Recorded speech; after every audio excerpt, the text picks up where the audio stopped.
never seems to change from generation to generation is the desire to belong. There's nothing like the camaraderie of being in on something special. But when you discover that you're wanted, not for who you are, but for what you have, it can be a painful experience. And what's even worse is realizing that you've neglected those that really matter the most. And that's our story in this episode of Still a Beaver.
Around. We're supposed to go to Neptune's restaurant and make faces at the live lobsters. I haven't seen him since the fire drill, where he was trying to stop Barry Haskell from making siren noises. Look, Ollie, I'm in a jam. I've got Junior Chipmunk meeting for the whole week, and now I'm supposed to build this diorama with dinosaurs and junk. Dinosaurs? You lucky dog. I gotta memorize poems by a dead guy. It's not my luck. I know less about dinosaurs than I know about Roman numerals. Oh, dinosaurs are easy. The only tricky part is saying their names without spitting. Look, Ollie, maybe you can help me build the diorama, and I'll help you memorize your poems. You got yourself a deal. Thanks, Ollie. I'll be over at B1. That's 6 in Roman numerals, I think. Bye. I'm not going to stand for it. I just wasn't cut out to be an alternate. Hey, Sam, you're just down on co-ed volleyball because Julie Woods beat you up for first string. Hey, not so loud. Anyways, she's not that coordinated for someone 6'2". Where are you going? We're supposed to name the lobsters before they get boiled. Not now, Ollie. We got to go take the team picture. And I'm not going to smile. Well, what am I supposed to do? Marcus has band practice. Kelly has Junior Chipmunks. The churches are open. Why not pray for some personality?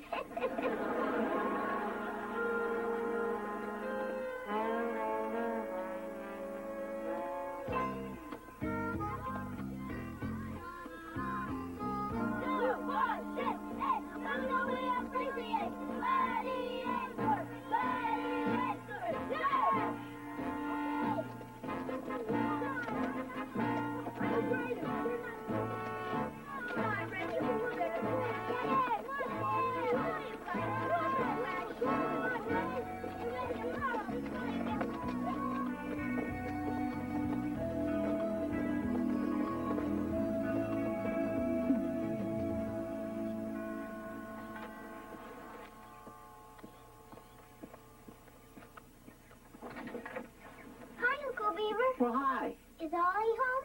No, he went out with your grandmother. Something about an emergency trip to the toy store. He was supposed to help me with my diorama today. Oh, well, I guess I could help you, but I'm not very good with foreign languages. Get it? Diorama, foreign languages? Never mind. I'll come back later. Arrivederci. I still don't think you have the makings of a real gladiator. Well, I bought the uniform. Clothes don't make the man, Cleaver. Yeah, right. Yeah. I'm letting you use our garage as a clubhouse. That helps. Being a gladiator is more than that. It's a way of life. We're always together. Right? Right. Yeah. We stand up for each other. Yeah. That's what I want. Some guys who'll stick by me. Oliver, I've been waiting for you. Kelly, what are you doing here? This is secret stuff. But you were supposed to be helping me with my diorama today. I can't now. This is much more important. It's my destiny.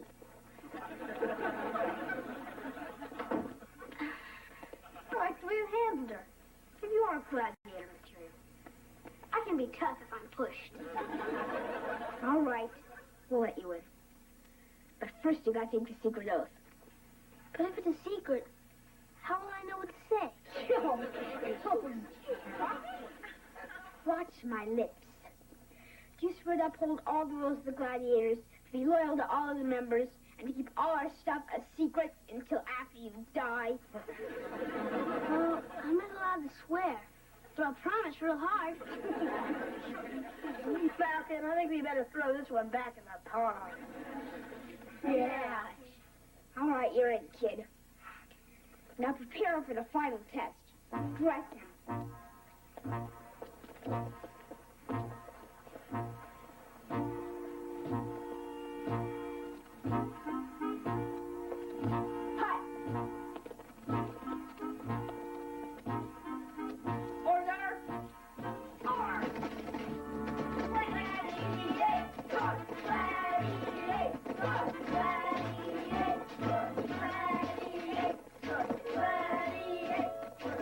Uncle Beaver, I told you he was having his brainwash.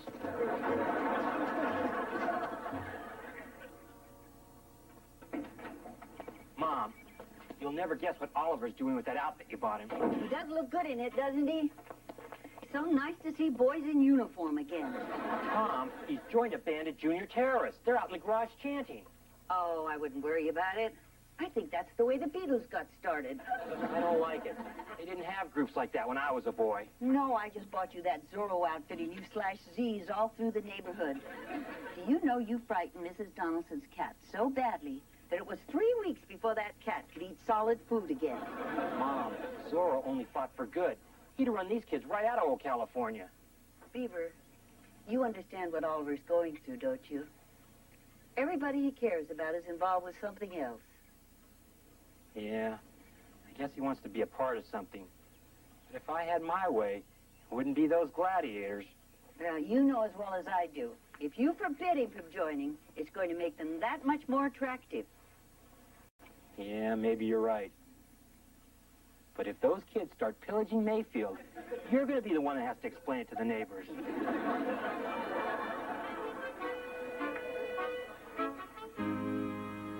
Okay, now give me that orange and yellow thing. We'll put it right here in the lake.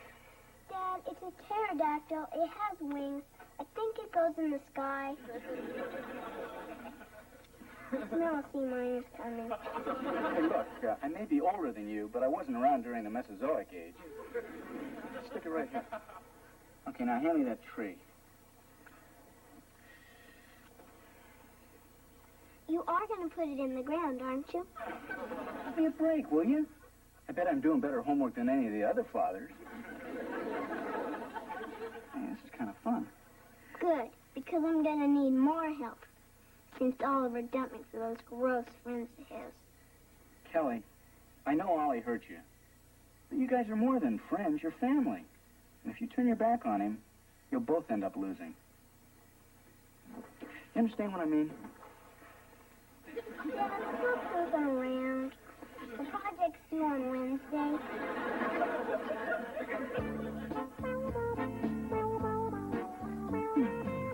Today's the big day, Ollie. We're gonna teach you how to chicken fight. Yeah. So, Sam, don't you think I should read up on it first? There's nothing to it. You just follow the Gladiators' motto. Hit the other guy back before he's had a chance to hit you first. It's easy. Good one, Malcolm.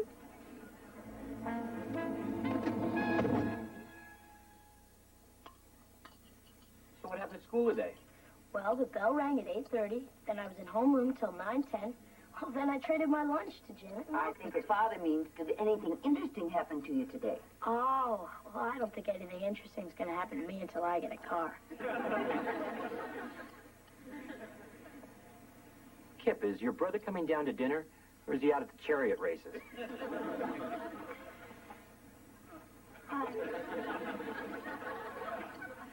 Well, greetings, humanoid. I hope you come in peace and enjoy rump roast. Oliver, I thought you were a gladiator. Oh, I am. But a guy's got to start thinking of his future. Oh, well, that's nice, dear. But on our planet, we don't wear space helmets at the dinner table. But I can't take it off. It's against Federation rules. Oliver, you heard what your grandmother said. Take off the helmet. Oliver?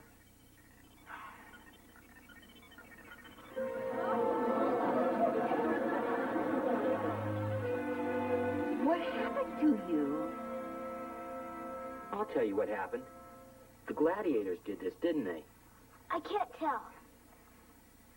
Well, I didn't mean it, because they're my friends. Dad, I'm going to get the camera. This would make a great Christmas card. Just hold it, Kip. And where were you when this happened? Don't blame me. I was nowhere near him at the time. Yeah, well, maybe you should have been. He's your little brother, and it's your responsibility to help protect him. I can take care of myself, Dad. Not by the looks of it. We're going to have a little talk about your extracurricular activities. Look, there's plenty of time to discuss this later. Come on, I want to put some ice on that eye. Grandma, I'm hungry. Kip, I know it's not cool to hang around your little brother, but he does look up to you, and he needs you to be a good influence. Hard for a guy to be a good influence when his best friend is Freddie Haskell. There. Swelling's going down already. I think the worst is over. Yeah, I don't think the worst is going to be over until Dad finishes punishing me. Maybe your father was right. If I hadn't bought that costume, none of this would have happened. But it really was an accident. I like being a gladiator. Dad, what are you doing? I'm throwing this junk out once and for all. But Dad, if I don't have that stuff, I can't be a gladiator. Exactly.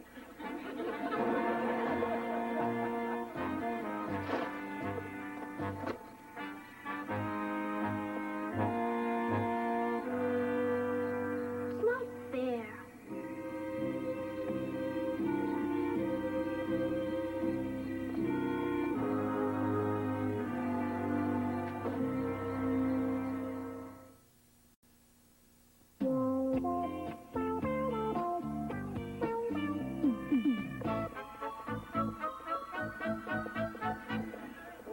Some shiny you got there, Ollie.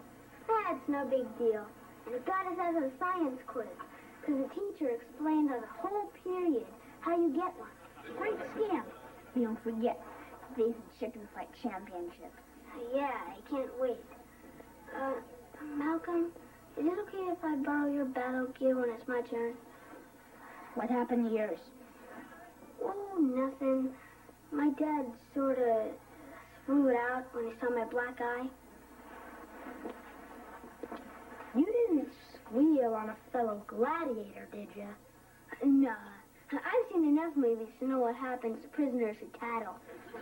So why don't you come to the park and watch you guys? Cream on. If you don't got your stuff, you can't be in the club. See you around.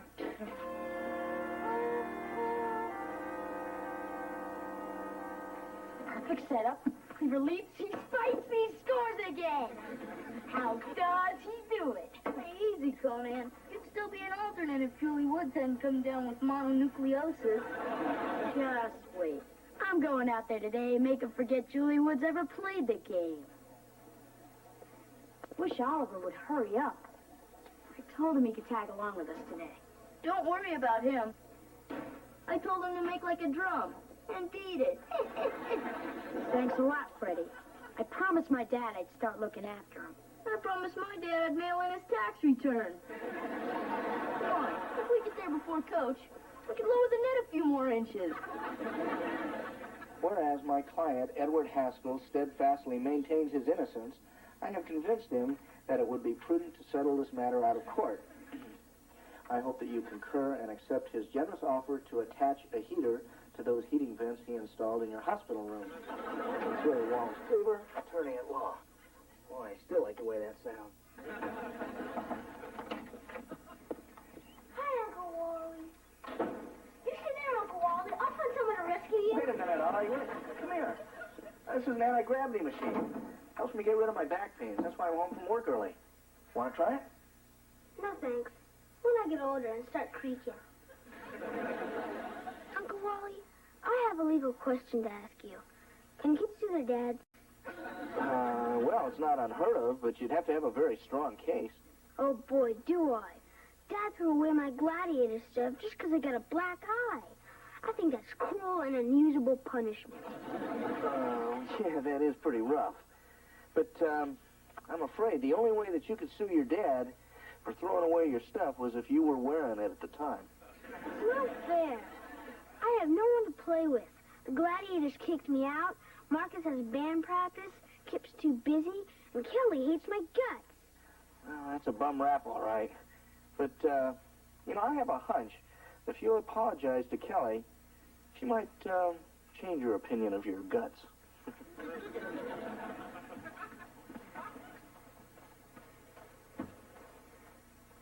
Hi, Dad. Hi, Kelly. Cousin. Pal. Oh, Oliver, I thought you'd be with your Gladiator friends making first graders walk through puddles. No, the Gladiators won't play with me because Dad threw away my stuff. So I decided to come over and apologize to you for being mean. Isn't that nice? Real nice. He only wants to be my friend when nobody else will play with him.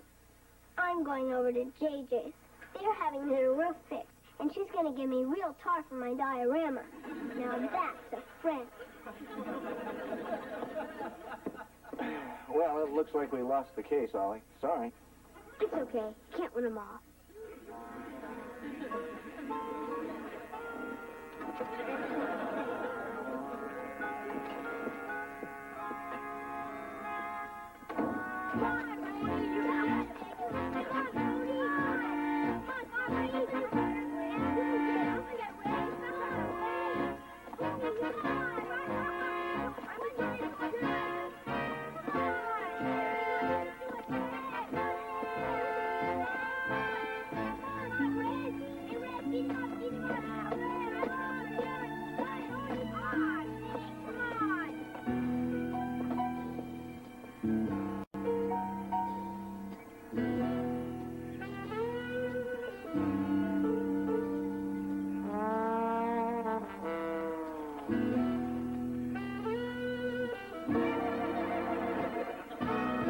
What are you doing out here, Oliver? I'm doing a science project on fungus, and I volunteered on bringing in some mold. Oh, well, that was generous. Want to help? No, thank you, Oliver. The only molds I'm good with are cakes and jellos. Well, good luck. Thanks, Grandma.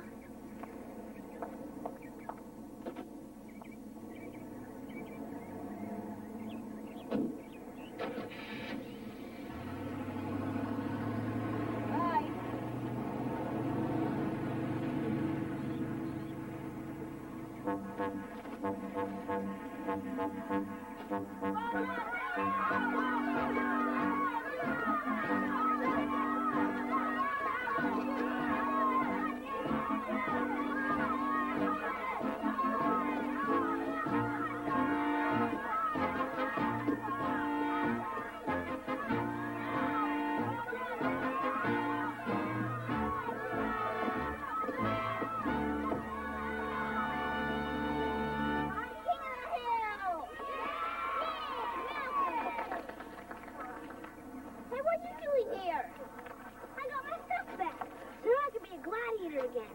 Says who? Your stuff reeks. Anybody who lets their battle gear fall into enemy hands is definitely not gladiator material. I'm just as good as anyone here. Prove it. I'm not scared of nothing. I once watched my brother get stitches and I didn't even cry. Oliver, don't be stupid. You don't have to prove anything to these zeros. Watch where you're calling a zero, Shorty. Stay out of this, Kelly. Oh, yeah, I forgot. I don't count, because I'm not a gladiator. Do you really want to get back in the club? I stole the uniform back, didn't I? Then crash your stupid dinosaur thing. Oh, well, I would. But the Stegosaurus is mine, and it's a part of the family. Come on, Oliver. Don't you want to be one of the guys? Yeah, well, Then smash it. right. You heard him. You want to be a big, bad gladiator, don't you? Yeah, but I can't do that to you. Okay, then I'll smash it for you. No, Kelly, don't do it. Oh, isn't that cute? They're square dancing. I'd rather square dance with her than be friends with you, Zeros. Nobody says that to us and gets away with it. Right. My cousin just did. Well, he's not going to get away with it. Order! Order! Cut! Hold it!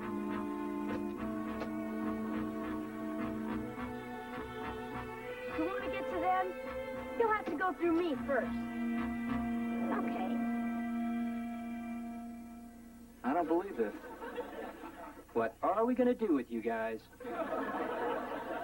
Kelly, how am I going to explain this to your mother? You could tell her it's an art project. Dad, can I say something? Why not? Somebody in your position has nothing to lose. I think a lot of this is your fault. My fault? Tell me, Kip, just how hard did that guy hit you? No. See, all during volleyball practice today, I kept missing easy spikes and setups. And I finally had to admit the reason why. Because you're really not a good volleyball player? See, after I heard about what you said, about how Oliver needs me and stuff, well, I went to find him. I made you feel real bad, huh? You sure did. And, Daddy, it was because of what you said about how family was the most important thing that I didn't give up on Ollie. No kidding. You felt bad too, huh? Looks like I'm the only one who's still in trouble. I know stealing my stuff back was wrong. It certainly was. It's just that I wanted to be a gladiator so bad that nothing else mattered. But I sure found out who my real friends are. Ollie, we'll always be friends. Just because we're friends again doesn't mean you can get mushy on us.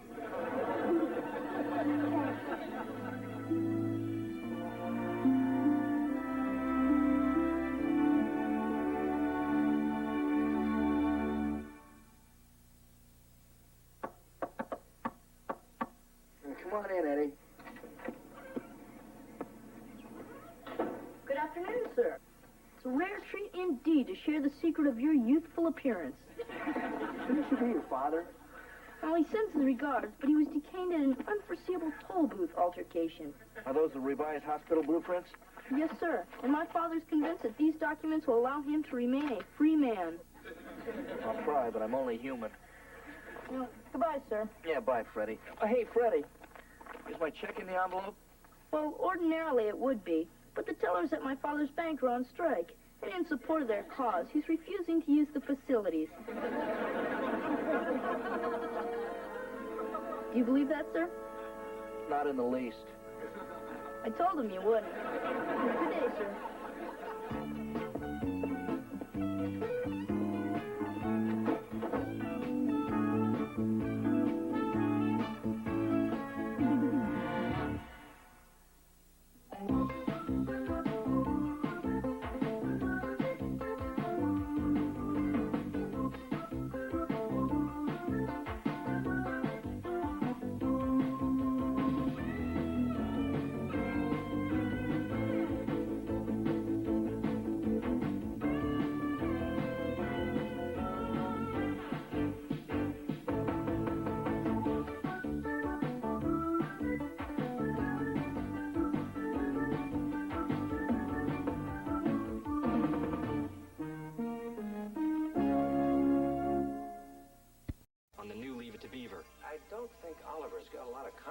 interested in himself right now?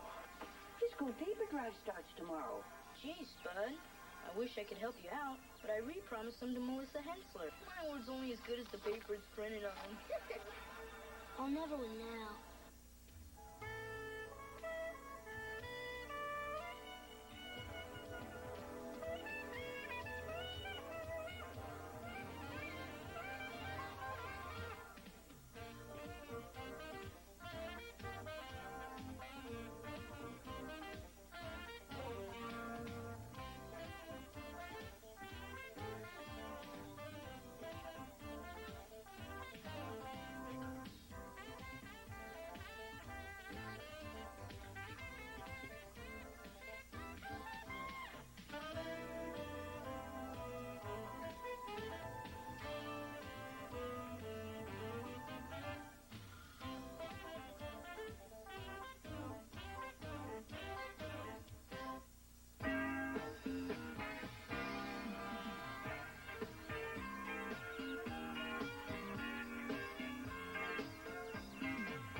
Very good, Betty. In fact, everybody has been doing very well today. All right, Peggy, your word is notice. Now take your time. Notice. N-O-T-I-C-E. That's correct, of course. Did you notice that dress in the window? Yes, thank you, Peggy. It's only a spelling bee. You don't have to use the word in a sentence. I before E, except after C. 30 days, half September. Be quiet, Ollie. Don't mess with my concentration. Marcus, your word is special. Special. Let me see. S-P-E. Then it's either S or C. Marcus, we're waiting. S-P-E-C-I-A-L. Excellent, Marcus. I'm very impressed. Well, got through the whole class today without missing a single word. You forgot me. Oh, I'm sorry, Oliver. It's my mistake. Okay, well, your word is weird.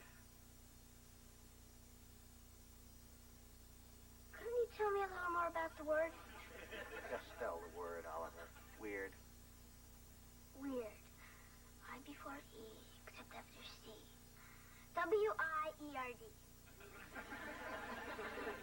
No, Oliver, it's W-E-I-R-D. But what about the rule? There are some exceptions. But I study my words so hard. Couldn't you just give me another word? No, I'm sorry, Oliver. You know what the rules are.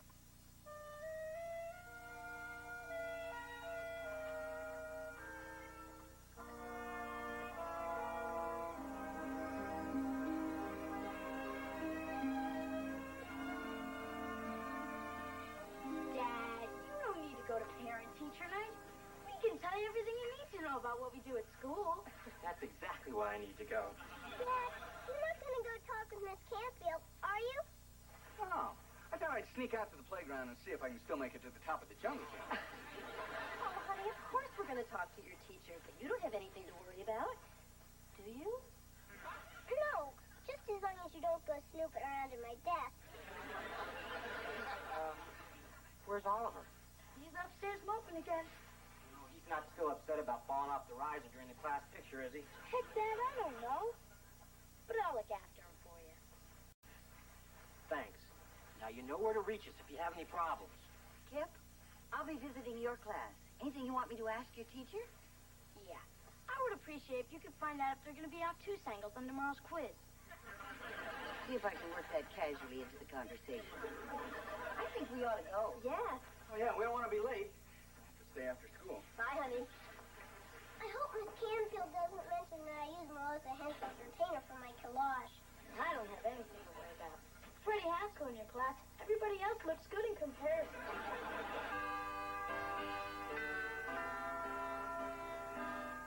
Hey, Marcia, how you been? Remember me, Eddie Haskell? Good memory. Well, Eddie, people tend to remember when you don't drive them home from the prom. Isn't this the greatest? All the guys together again at school. Maybe so, Rich. But I still get nervous every time I walk in here. Beaver, you're suffering from what we psychologists call academic shell shock. Hey, is that a real disease? Or is it just something you made up to peddle your book on television? No, this is real.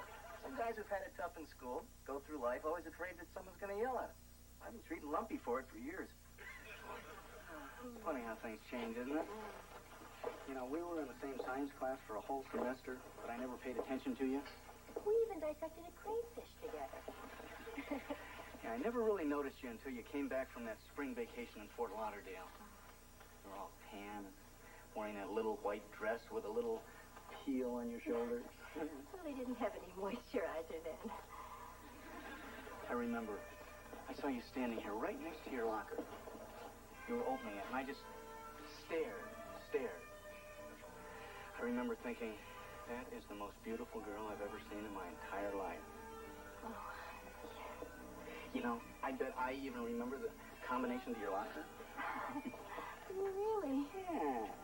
Well, there are some things a man never forgets. Well, I guess once in love, always in love. Is there ever any doubt? You just opened Julie Foster's old locker.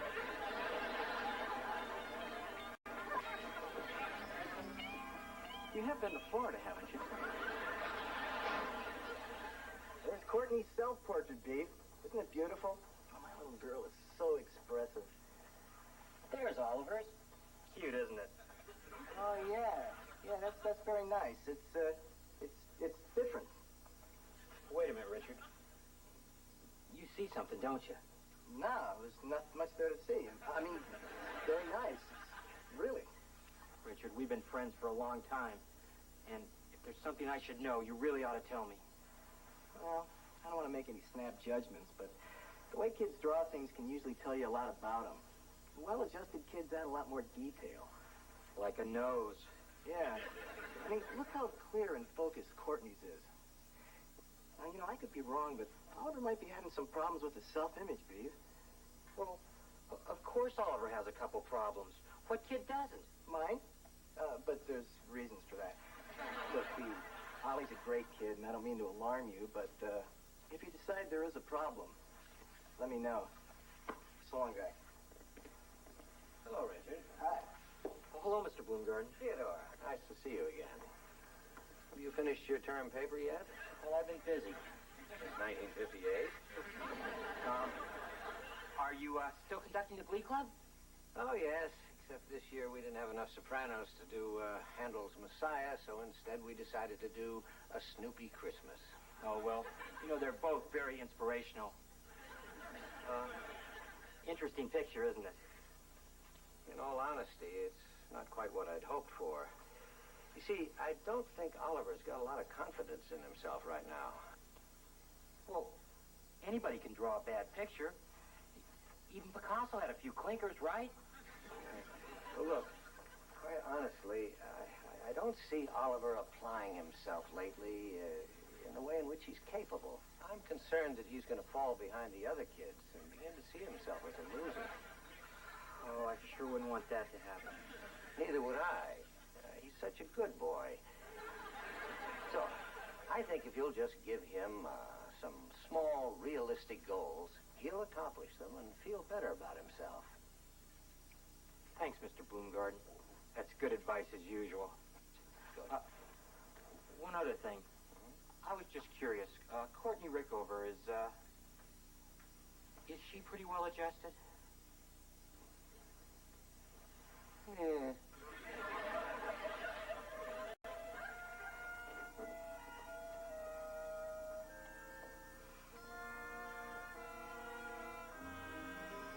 Can't do nothing right. When it was my turn to take care of the class goldfish, he drowned. Oliver, I think you're putting too much pressure on yourself. You may find this hard to believe, but when I was your age, I felt the same way you do. Well, why don't you tell me what you did? Then I can do it. Well, I guess I kind of outgrew it. No, it is rough. That's okay, Grandma. We're just sitting around waiting for me to outgrow my problems. That's nice. But don't forget to set your alarm early so you'll have plenty of time to bind up those newspapers in the garage. What for? Well, don't you remember? School paper drive starts tomorrow. Can't we just stay then, in case we buy a bird? Oliver, paper drives are important. Recycling saves trees. It's good for the ecology. And they announced at school tonight that the class that brings in the most papers gets their own computer. What's the point? We're not going to win anyway. Well, not with that attitude, you're not. Oliver, don't give up before you even try. Is it the kind of computer you can play games on without sticking quarters in? Sure is. I guess it wouldn't hurt to bring the papers in. Tomorrow, anyway. That's my boy. Hot chocolate, anyone? With marshmallows? Of course, Beaver.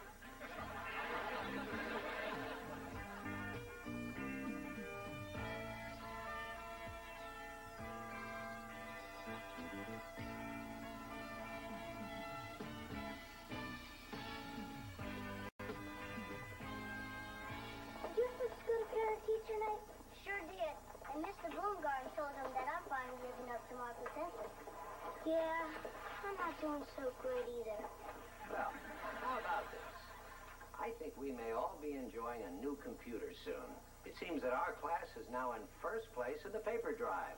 And the student who's brought in the most papers is Oliver Cleaver. This Oliver Cleaver? You bet. This is nothing.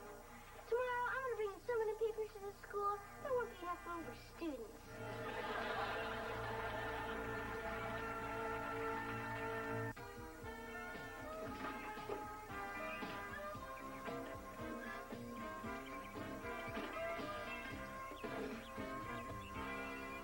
Oh, well, thank you very much for the information, Mrs. Phillips.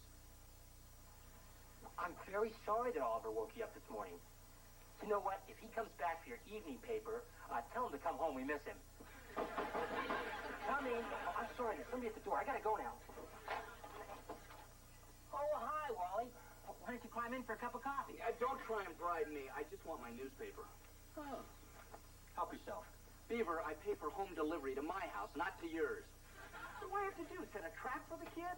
Oh, now calm down, Wally. I can't calm down. Look, I have a routine. I get up in the morning, I jog, I come home, I take my shower, I get dressed, and I read my newspaper. The last 4 mornings, I haven't been able to read anything but the back of a cereal box. But isn't it nice that he's finally throwing himself into something for a change? Yeah, I guess so. Hey, look, I don't mind that he takes my newspaper, but couldn't he at least tear out Dick Tracy and slip it under the door? Tell you what, I'm going to put in a good word for you. You know, in the meantime, thanks for being such an understanding uncle. How about that cup of coffee? Beaver, I never have my coffee until I read my newspaper. Boy, I'm really in a rut, aren't I? Yeah. Okay, I will have that cup of coffee. And what the heck? Put some cream in. Coming right up.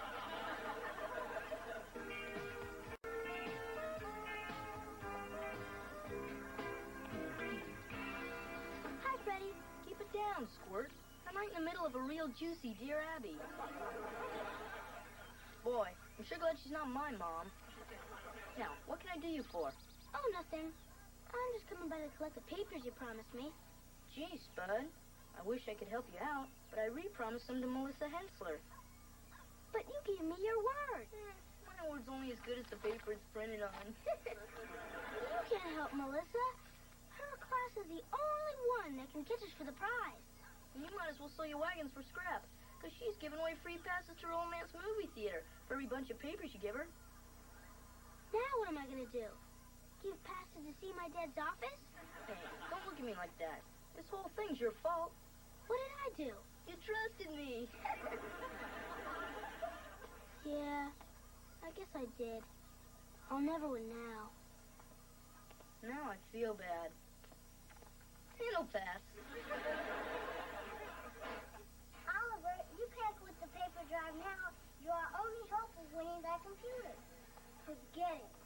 The only way we're going to win is if Miss Melissa transfers into our class. But then that wouldn't be worth it, because we'd all get cooties. That Melissa has no shame. She's standing in front of the school trading movie tickets for kids' newspapers. Ollie, I hope you crunch her. Don't get your hopes up. Oliver's backing out. He's going belly up, just like our class's goldfish. That's true. It's okay, Kelly. I probably wouldn't have won anyway. Ollie, you can't back out. You're a Beaver, not a quitter. You can do it, Ollie. Anybody who can eat a whole lunch in 3 minutes can do anything. So what's it gonna be, Ollie? Say, Ollie, since you can't possibly win by tomorrow's deadline, you might as well trade me your papers for a pass to the movies. You better keep those tickets for yourself, Melissa. Because when my class wins tomorrow, you're gonna need a dark place to hide. You don't scare me, Carrot Head. You never have enough papers to beat me by tomorrow morning. Even if you stayed up all night. I'll bring in more papers than you. Even if I have to stay up 2 nights.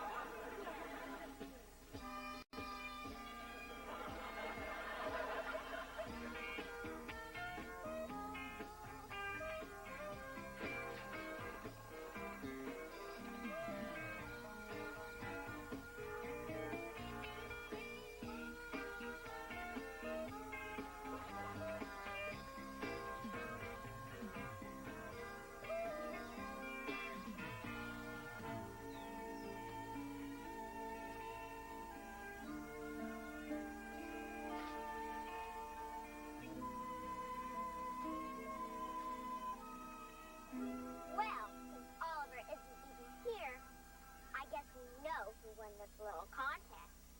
You just wait, Melissa. Oliver will be here any minute with tons of papers. Oh, right. And there's a tooth fairy and a man in the moon. And a reading goodnight to my baby brother. Oliver's got 2 more minutes. He'll come. Won't he? Can I have your attention? As we're running short of time, I want you room captains to thank everybody for doing such a wonderful job in making our paper drive such a huge success. From the looks of it, I'd say we have a clear winner. Thank you, Mr. Bloomgarden. Here, take your wife to a movie to celebrate my victory. But it's not 8 o'clock yet, and Oliver's coming with more papers. Kip, Oliver did a fine job, but every contest has to have a deadline, and I'm afraid we only have a minute left. But you can do a lot in a minute. My mother can make a whole bowl of rice in that time. You should be happy, Kelly. I wouldn't be concealer for our class. I wouldn't care if you won our class a trip to the state capitol, because you cheated. You Cleavers are all bad losers. Oh, yeah? There are no losers in our family.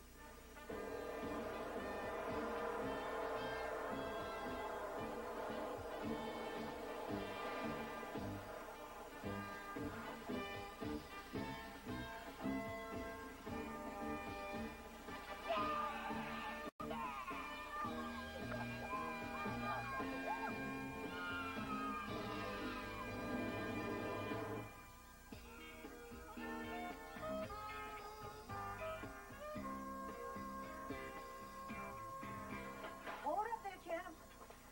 Just baked you some victory cookies. No time, Grandma. I gotta get back out there and collect some more papers. But the paper drive's over. I know. But I'm gonna get a head start for next year so no one will catch me. Especially that lizard, Melissa.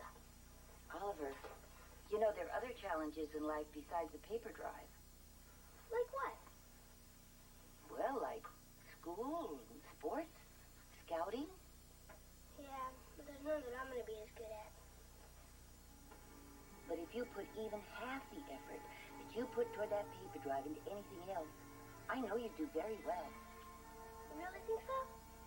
Well, you never know unless you try. Grandma, those cookies sure smell good. Well, that's what I just said. You'll never know unless you try.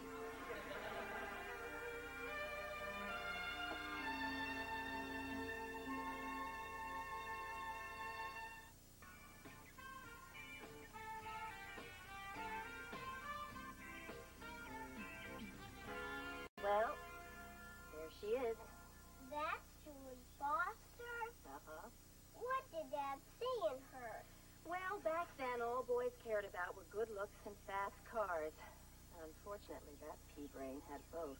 Hey, wait. What's she writing in Dad's yearbook? Let's see if we can pick Dad out from the swim team picture. Hi, honey. What are you up to? I'm trying to see what Julie Foster wrote in your yearbook, but Mom's trying to stop me. Well, you don't have to look that up. I memorized it. You memorized it? Well, sure. How could I forget it? Dearest Wally, it's never been a secret how much I care for you. I flunked English this year just because you sat next to me. He never was too bright. I know that I've made a fool of myself, but the one thing I've learned is that I will never be able to compete with the way you feel about Mary Ellen Rogers. Always, Julie. You see, Mom? You had nothing to worry about. Oh, I never gave her enough credit. That must have been really hard for her to say. I'd like to read that again. Now, wait a minute. I think it's even simpler than you see it written down. You made the whole thing up, didn't you? You'll never know. What if you just take one tiny little leap?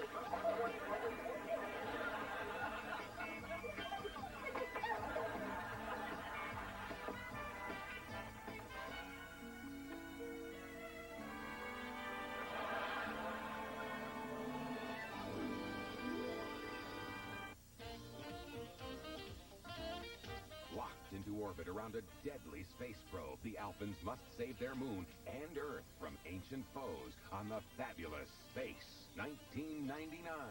Saturday afternoon at 4:30 here on YTV.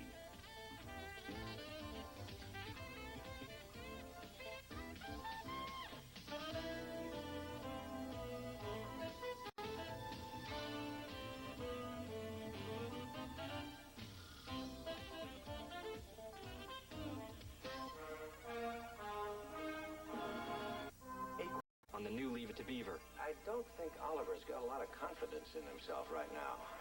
His school paper drive starts tomorrow. Gee, Spud. I wish I could help you out, but I re-promised them to Melissa Hensler. My word's only as good as the paper it's printed on. I'll never win now.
Very good, Betty. In fact, everybody has been doing very well today. All right, Peggy, your word is notice. Now take your time. Notice. N-O-T-I-C-E. That's correct, of course. Did you notice that dress in the window? Yes, thank you, Peggy. It's only a spelling bee. You don't have to use the word in a sentence. I before E, except after C. 30 days, half September. Be quiet, Ollie. Don't mess with my concentration. Marcus, your word is special. Special. Let me see. S-P-E. Then it's either S or C. Marcus, we're waiting. S-P-E-C-I-A-L. Excellent, Marcus. I'm very impressed. Well, got through the whole class today without missing a single word. You forgot me. Oh, I'm sorry, Oliver. That's my mistake. Okay, well, your word is weird. Couldn't you tell me a little more about the word? Just spell the word, Oliver. Weird. Weird. I before E, except after C. W-I-E-R-D. No, Oliver, it's W-E-I-R-D. But what about the rule? There are some exceptions. But I study my words so hard. Couldn't you just give me another word? I'm sorry, Oliver. You know what the rules are.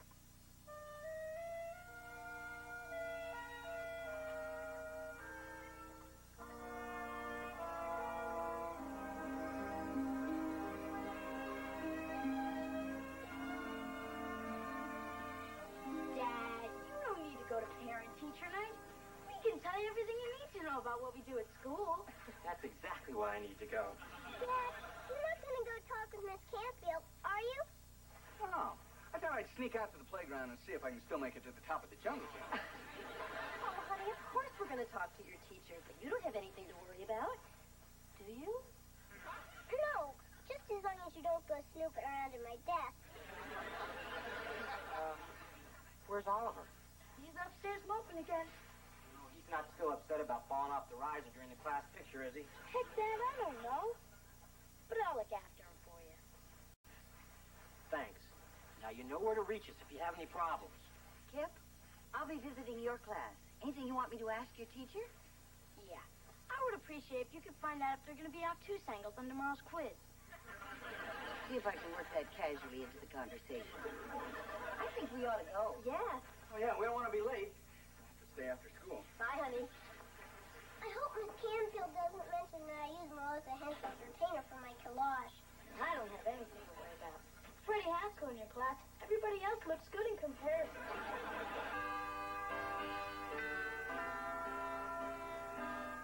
Hey, Marcia, how you been? Remember me, Eddie Haskell? Good memory. Well, Eddie, people tend to remember when you don't drive them home from the prom. Isn't this the greatest? All the guys together again at school. Maybe so, Rich. But I still get nervous every time I walk in here. Beaver, you're suffering from what we psychologists call academic shell shock. Hey, is that a real disease? Or is it just something you made up to peddle your book on television? No, this is real. Some guys who've had it tough in school go through life always afraid that someone's going to yell at them. I've been treating Lumpy for it for years. It's funny how things change, isn't it? You know, we were in the same science class for a whole semester, but I never paid attention to you. We even dissected a crayfish together. Yeah, I never really noticed you until you came back from that spring vacation in Fort Lauderdale. You were all tan and wearing that little white dress with a little peel on your shoulder. Well, they didn't have any moisturizer then. I remember. I saw you standing here right next to your locker. You were opening it, and I just stared.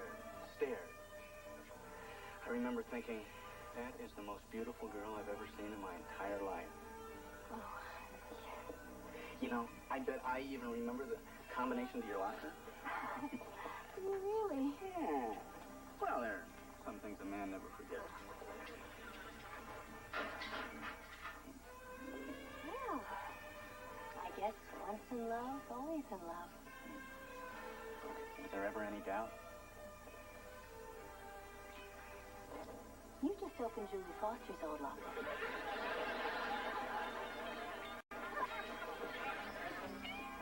You have been to Florida, haven't you? There's Courtney's self-portrait, Beaver. Isn't it beautiful? Oh, my little girl is so expressive. There's Oliver's. Cute, isn't it? Oh, yeah. Yeah, that's very nice. It's different. Wait a minute, Richard. You see something, don't you? No, there's not much there to see. I mean, very nice. Really. Richard, we've been friends for a long time. And if there's something I should know, you really ought to tell me. Well, I don't want to make any snap judgments, but the way kids draw things can usually tell you a lot about them. Well-adjusted kids add a lot more detail. Like a nose. Yeah. I mean, look how clear and focused Courtney's is. Now, you know, I could be wrong, but Oliver might be having some problems with his self-image, Beaver. Well, of course Oliver has a couple problems. What kid doesn't? Mine? But there's reasons for that. Look, Beaver, Ollie's a great kid, and I don't mean to alarm you, but if you decide there is a problem, let me know. So long, guy. Hello, Richard. Hi. Oh, hello, Mr. Bloomgarden. Theodore, nice to see you again. You've finished your term paper yet? Well, I've been busy. Since 1958. Are you still conducting the Glee Club? Oh, yes. Except this year we didn't have enough sopranos to do Handel's Messiah, so instead we decided to do A Snoopy Christmas. Oh, well, you know, they're both very inspirational. Interesting picture, isn't it? In all honesty, it's not quite what I'd hoped for. You see, I don't think Oliver's got a lot of confidence in himself right now. Well, anybody can draw a bad picture. Even Picasso had a few clinkers, right? Well, look, quite honestly, I don't see Oliver applying himself lately in the way in which he's capable. I'm concerned that he's going to fall behind the other kids and begin to see himself as a loser. Oh, I sure wouldn't want that to happen. Neither would I. He's such a good boy. So, I think if you'll just give him some small, realistic goals, he'll accomplish them and feel better about himself.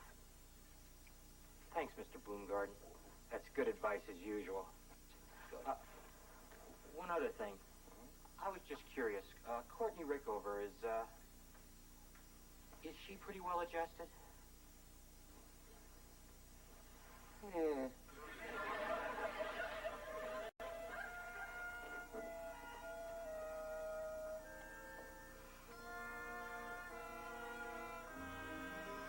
I can't do nothing right. When it was my turn to take care of the class goldfish, he drowned. Oliver, I think you're putting too much pressure on yourself. You may find this hard to believe, but when I was your age, I felt the same way you do. Well, why don't you tell me what you did? Then I can do it. Well, I guess I kind of outgrew it. Sorry to interrupt. That's okay, Grandma. We're just sitting around waiting for me to outgrow my problems. That's nice.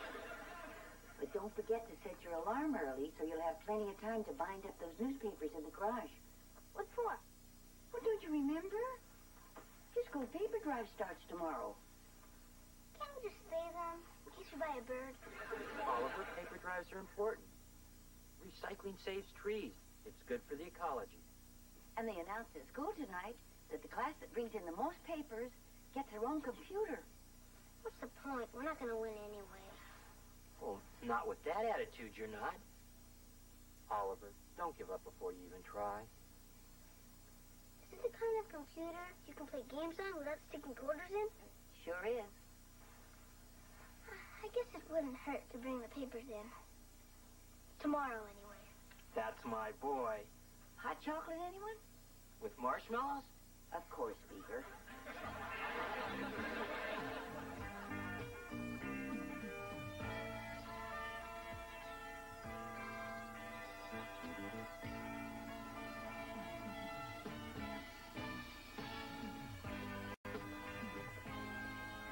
Did you supposed to go to parent-teacher night? Sure did. And Mr. Bloomgarden told him that I'm finally living up to my potential. Yeah, I'm not doing so great either. Well, how about this? I think we may all be enjoying a new computer soon. It seems that our class is now in first place in the paper drive. And the student who's brought in the most papers is Oliver Cleaver. This Oliver Cleaver? You bet.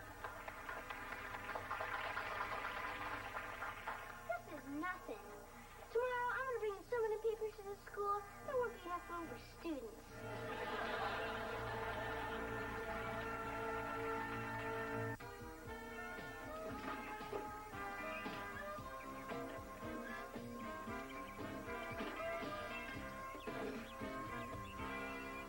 Oh, well, thank you very much for the information, Mrs. Phillips. I'm very sorry that Oliver woke you up this morning. You know what? If he comes back for your evening paper, tell him to come home. We miss him. Come in. Oh, I'm sorry. There's somebody at the door. I gotta go now. Oh, hi, Wally. Why don't you climb in for a cup of coffee? Don't try and bribe me. I just want my newspaper. Oh. Help yourself. Beaver, I pay for home delivery to my house, not to yours. What do I have to do? Set a trap for the kid? Oh, now calm down, I Wally. can't calm down. Look, I have a routine. I get up in the morning, I jog, I come home, I take my shower, I get dressed, and I read my newspaper. I haven't been able to read anything but the back of a cereal box. But isn't it nice that he's finally throwing himself into something for a change? Yeah, I guess so.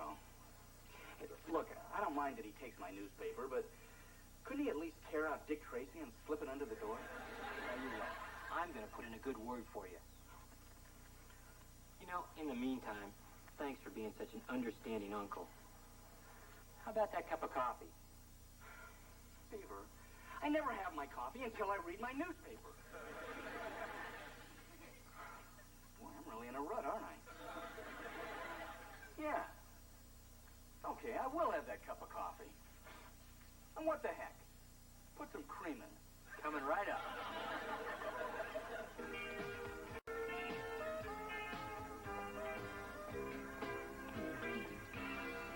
Hi, Freddie. Keep it down, Squirt. I'm right in the middle of a real juicy Dear Abby. Boy, I'm sure glad she's not my mom. Now, what can I do you for? Oh, nothing. I'm just coming by to collect the papers you promised me. Gee, Spud. I wish I could help you out, but I re-promised them to Melissa Hensler. But you gave me your word. My word's only as good as the paper it's printed on. You can't help Melissa. Her class is the only one that can catch us for the prize. You might as well sell your wagons for scrap, because she's giving away free passes to Romance Movie Theater for every bunch of papers you give her. Now what am I going to do? Give passes to see my dad's office? Hey, don't look at me like that. This whole thing's your fault. What did I do? You trusted me. Yeah, I guess I did. I'll never win now. Now I feel bad. It'll pass. Oliver, you can't quit the paper drive now. Your only hope is winning that computer. Forget it. The only way we're going to win is if Melissa transfers into our class. But then that wouldn't be worth it, because I'll get cooties. That Melissa has no shame. She's standing in front of the school trading movie tickets for kids' newspapers. Ollie, I hope you crunch her. Don't get your hopes up. Oliver's backing out. He's going belly up, just like our class's goldfish. That's true. It's okay, Kelly. I probably wouldn't have won anyway. Ollie, you can't back out. You're a Beaver, not a quitter. You can do it, Ollie. Anybody who can eat a whole lunch in 3 minutes can do anything. So what's it gonna be, Ollie? Say, Ollie, since you can't possibly win by tomorrow's deadline, you might as well trade me your papers for a pass to the movies. You better keep those tickets for yourself, Melissa. Because when my class wins tomorrow, you're gonna need a dark place to hide. You don't scare me, Carrot Head. Never get enough papers to beat me by tomorrow morning. Even if you stayed up all night. I'll bring in more papers than you. Even if I have to stay up 2 nights.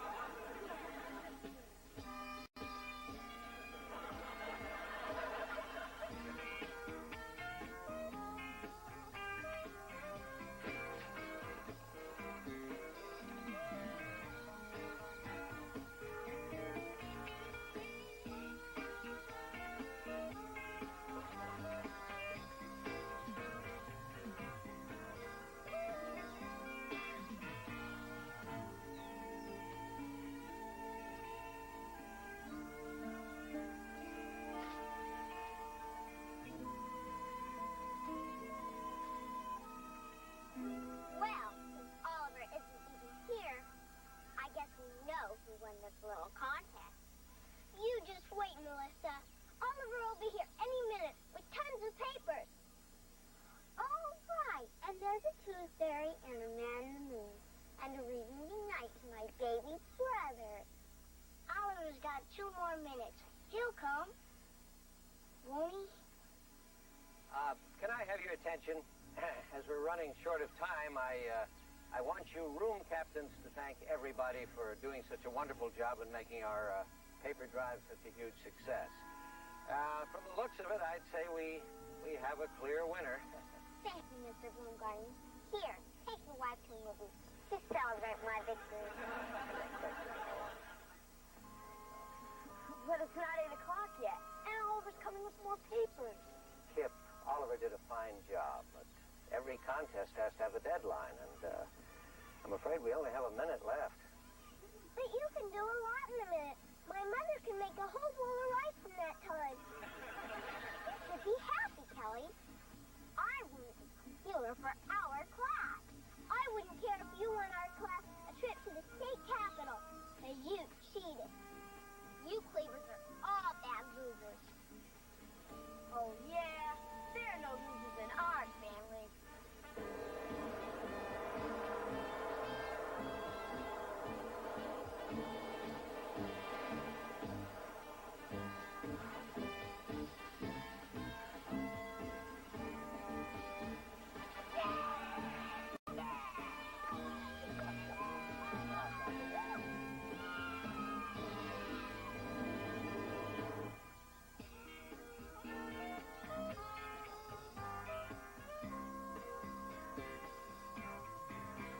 Hold up there, champ.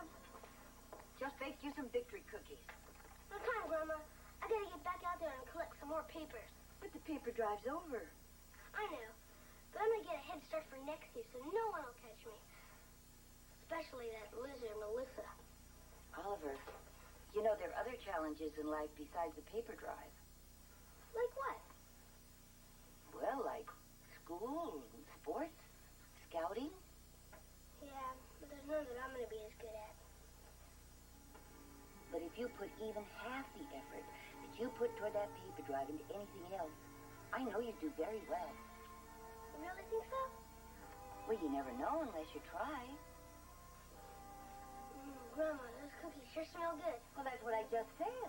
You'll never know unless you try.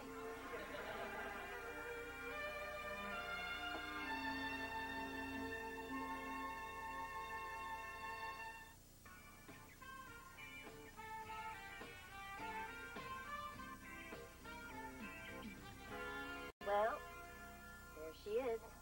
That's Julie Foster? Uh-huh. What did Dad see in her? Well, back then, all boys cared about were good looks and fast cars. Unfortunately, that pea-brain had both. Hey, wait. What's she writing in Dad's yearbook? Let's see if we can pick that out from the swim team picture. Hi, honey. What are you up to? I'm trying to see what Julie Foster wrote in her yearbook, but Mom's trying to stop me. Well, you don't have to look that up. I memorized it. You memorized it? Well, sure. How could I forget it? Dearest Wally, it's never been a secret how much I care for you. I flunked English this year just because you sat next to me. She never was too bright. I know that I've made a fool of myself, but the one thing I've learned is that I will never be able to compete with the way you feel about Mary Ellen Rogers. Always, Julie. You see, Mom? You had nothing to worry about. Oh, I never gave her enough credit. That must have been really hard for her to say. I'd like to read that again. Now, wait a minute. I think it's easy to see it written down. You made the whole thing up, didn't you? You'll never know. Maybe I could just take one tiny little leap.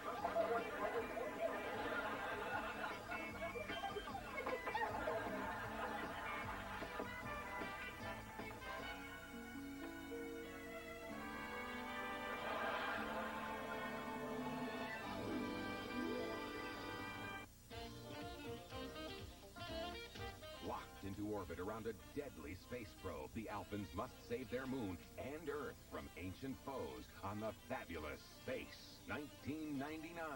Saturday afternoon at 4:30 here on YTV.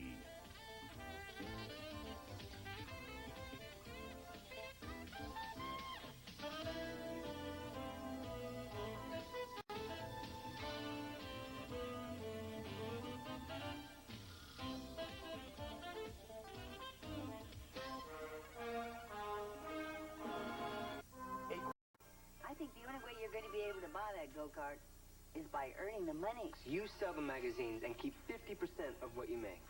50%? Wow, that's almost half. You got a deal.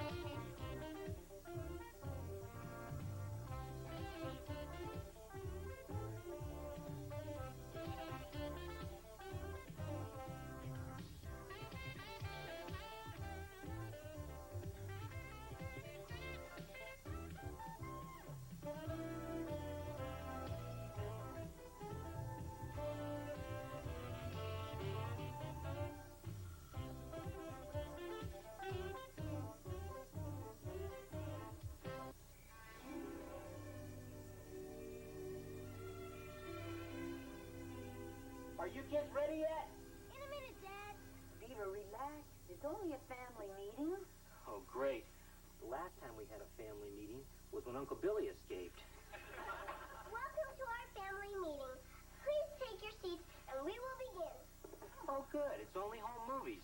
Maybe they're going to show our trip to the Pro Football Hall of Fame. Some trip. We never even got inside. Well, how was I supposed to know they'd be closed Christmas Day?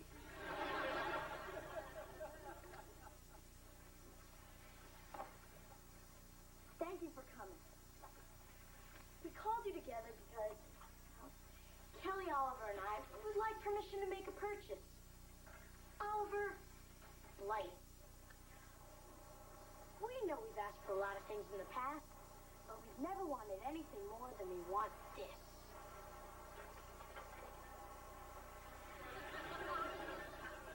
Well, that's lovely, dears. But where are you going to put it?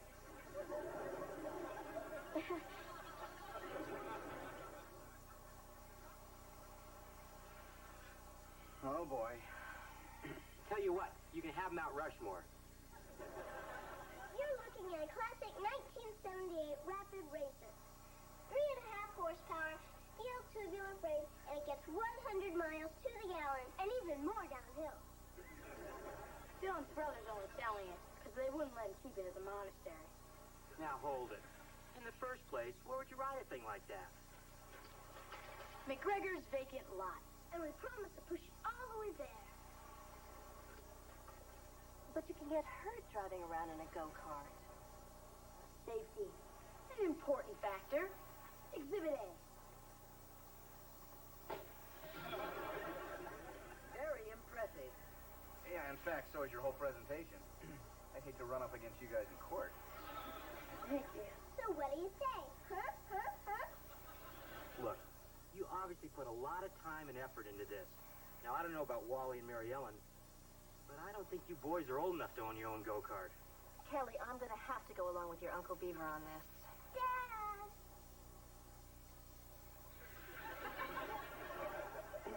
Yeah, well, maybe when you kids are older. I hope we wouldn't have to resort to this. Exhibit B. Dad, I think you'll recognize yourself in your own go-kart. Oh, isn't that cute? And Dad, that guy without a helmet or a seatbelt is you. Yeah, but look, kids, things were a lot different back in those days. Number one, cars didn't have seatbelts. Number two, the only guy who had to wear a helmet was John Glenn. And number three, I think they've got us, Beav. Well, okay. As long as you promise never to ride it in the street, always wear your seatbelt and helmet, I guess we could let you buy it. Great! Now that that's settled, just loan us the money and we'll go out and buy it. Loan? Exactly what kind of loan are you talking about? Oh, the kind where you give us $100 and we pay you back when we're all grown up. Wait a minute, kids. $100 is a lot of money. We can't loan you that much. Why not? Mr. Haskell says the way Mom's misses, you must have money to burn. Well, with all due respect to Mr. Haskell's opinion, I think the only way you're going to be able to buy that go-kart is by earning the money. How? Well, Wally and I used to work around the neighborhood. We used to paint fences and mow lawns. We even used to wash windows. And I used to get 50 cents for washing dogs. 75 if I brushed their teeth. Yeah, sometimes we'd bring home over $3 a week. Yeah. And by today's prices, that'd be about $10. Yeah, but that's really hard work. Yeah, that'd be like sweating without having any fun. I'm sure we can think of an easier way. Yeah, we've got brains we haven't even used yet. All right, but just remember, kids, there's no free lunch. Brains. Now we gotta start paying for our own food.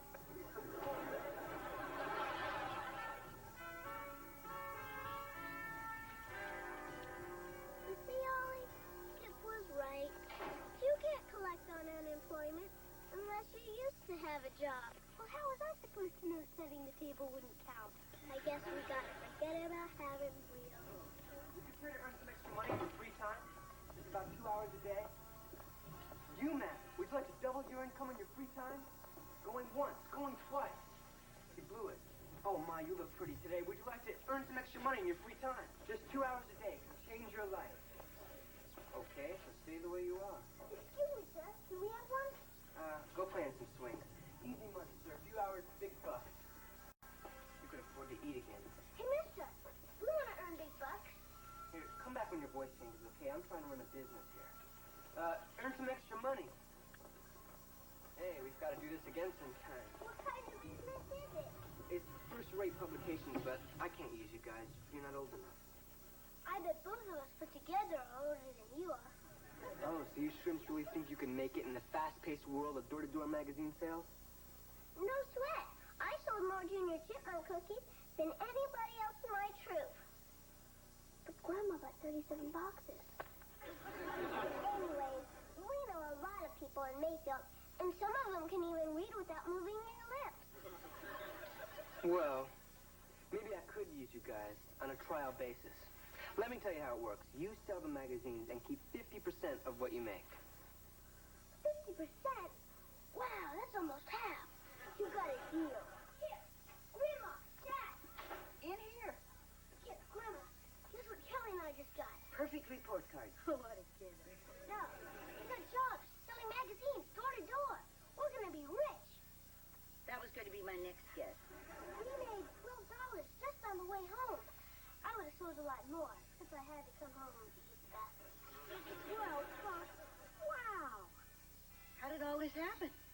Well, we were down at the unemployment office, and this neat guy Chuck gave us a job. First-rate publications. I've heard of them.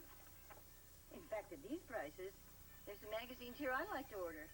Gee, thanks, Grandma. You fill out these order forms, and I'll be right back. This sales stuff sounds great. Why, if I got out there and helped, You'd hit more neighborhoods and make a fortune. We'll have that go-kart in no time.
Do you for?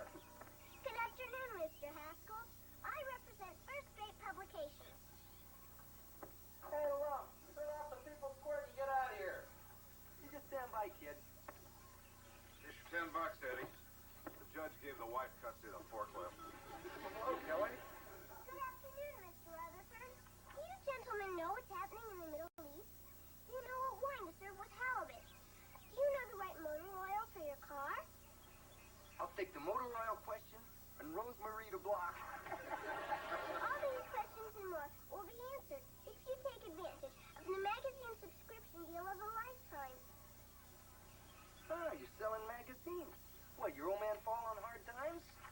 With First Rate Publications, the more magazines you buy, the less you pay. Hey, forget the magazines. Can you get me a deal on a set of white walls? Good one, Lump. Well, thanks for the offer, Wally Jr. We got reservations at the miniature golf course. Yeah, and I had to call in a favor to get them. So you don't want any magazines? Look, if I want to read a magazine, I'll pretend I got a dentist appointment and spend an hour in a waiting room. I guess I might as well forget the whole thing. If I can't sell magazines to my own godparents, I might as well quit the business. You know something, Edward? We're lower than slug slime. Hey, Squirt, you a fortune.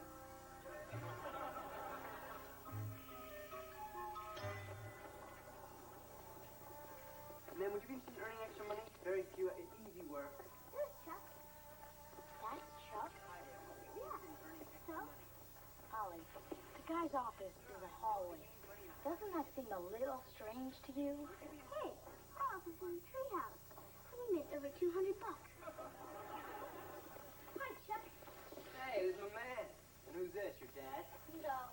He's my brother, Kip. He's also my partner. So how'd you guys do? Here, $220.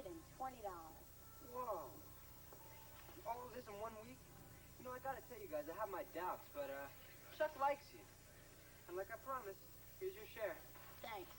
Wow. Now we got enough for the go-kart, and maybe even enough for a sheepskin seat cover. Listen, here are a few more order forms. Thanks. No thanks. We're retiring. Kip. Ollie, we got enough. Let's just go pick up the go-kart. Boy, I can't wait till I'm the older brother and I can tell you what to do. Thanks, Chuck. Yeah, thanks, kid. Very soon, very special. Just keep 50% of what you earn.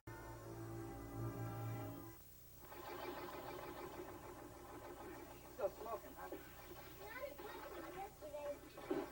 Can't really tell just driving her around the driveway. Let me take her out on the street and open her up. That won't be necessary, Oliver.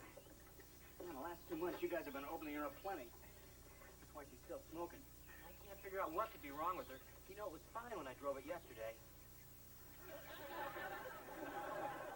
kids were at school and I had a little extra time. Come on, Beaver, you'll always be a kid. Did it smoke when you drove it, Dad?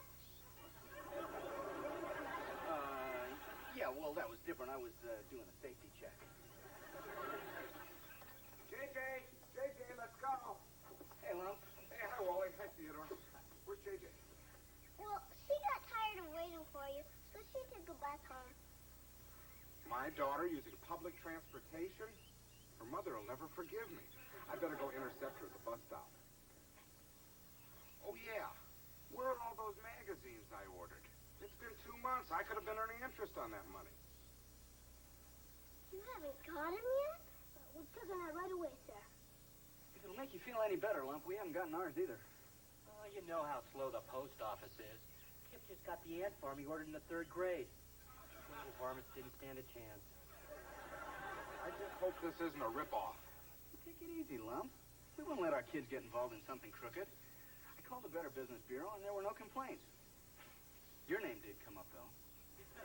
Party hard. Come on, everybody. Lunch is ready. Coming, Mom. Mrs. Dobson hasn't gotten her magazine either. Yeah, Mr. Angle, too. We better go tell Kip. I have a feeling we're in more trouble than Freddie Haskell when he blew his dad's coin collection on video games.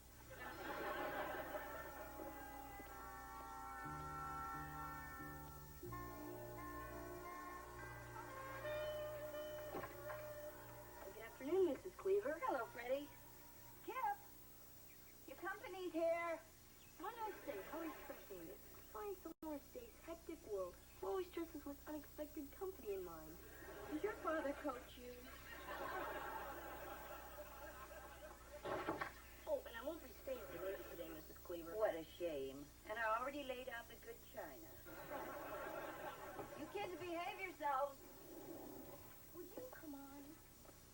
Hey, what's the rush, Raoul? I got major problems, Freddie. What happened? They stopped making pimple cream? This is serious. I need your advice. Why have I been blessed? Because I've never seen anybody get out of more trouble than you. That magazine guy ripped us off. We got 30 customers and nobody's gotten a single magazine. What would you do? I just go back to the guy and demand my money back. People do it to my old man all the time. I went back. Nobody's seen him. But I heard the cops are on his trail. Then somebody will find him sooner or later. That's it? That's the best you can do. I'm gonna have to tell my dad what happened. Are you crazy? He'll make you sell your go-kart. And then no one will want to hang around with you. There's no way we're selling that go-kart. We didn't do anything wrong. Look, the way I figure it, this is your only shot. People throw out their old magazines all the time. Doctor's offices, barber shops, All you gotta do is put them in your customers' mailboxes. It's a perfect stall till they nab the creep. Yeah, but what if they notice the wrong date? Grown-ups don't read magazines. They just put them on their coffee table to show how smart they are.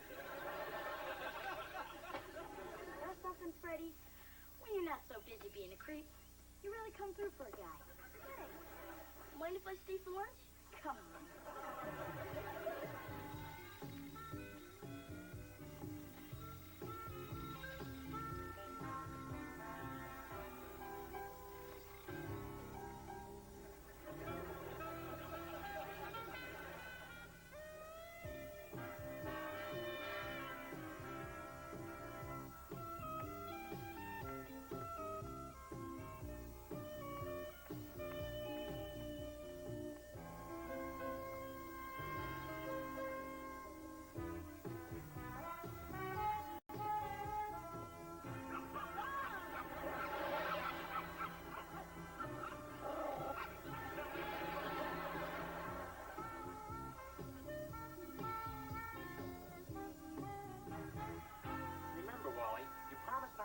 Too hard. No problem. Or hit to my backhand. I'll try. And don't rush the net. Hey, look, I tell you what, why don't you just stay home and I'll hit against the backboard? Hi, guys. Well, Beaver, the magazines your kids told me finally arrived. See? I told you they would. Yeah, but you didn't tell me the crossword puzzle would already be filled in. These mailmen, they have no respect for a person's privacy. Oh, is this the mailman's fault? My cooking magazine is dated October 1967. Look at this. Eisenhower's recipe for meatloaf. Forget the meatloaf. I had to go to my dentist's office to read Modern Sportsman so I wouldn't miss that article on overhand bowling. All right, calm down. Let me and Beav talk to the kids. We'll get to the bottom of this whole thing. Yeah, well, you better, Maurice. I'm not going to take this. Remember, I'm a veteran. Eddie, I don't think 6 months as a volunteer fireman qualifies. You just come up with the cash. Don't forget, I've still got your battery charger. He's not kidding. He's plenty steam.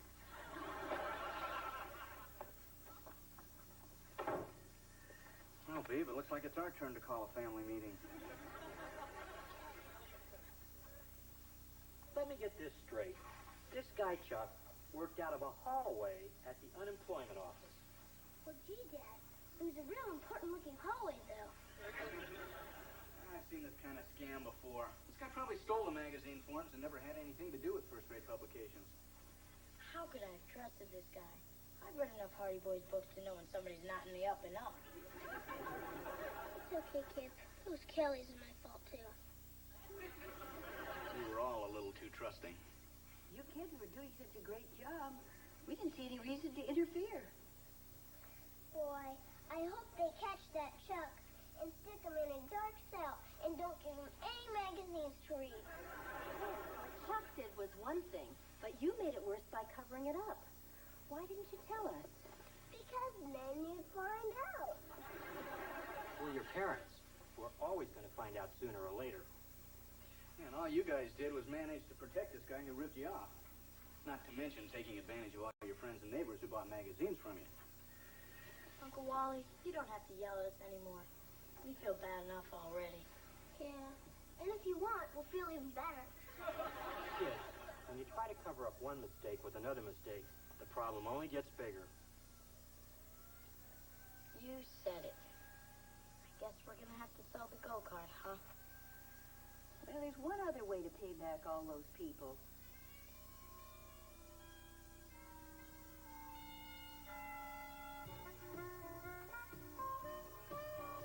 You know, this hard work isn't so bad after all. Yeah, we worked up a whole $13 this week. If you don't include that window we broke. This may sound crazy. I think maybe we should listen to our parents more often. Yeah, let's not tell them, or it'll go to their heads. And then they'd be impossible to live with.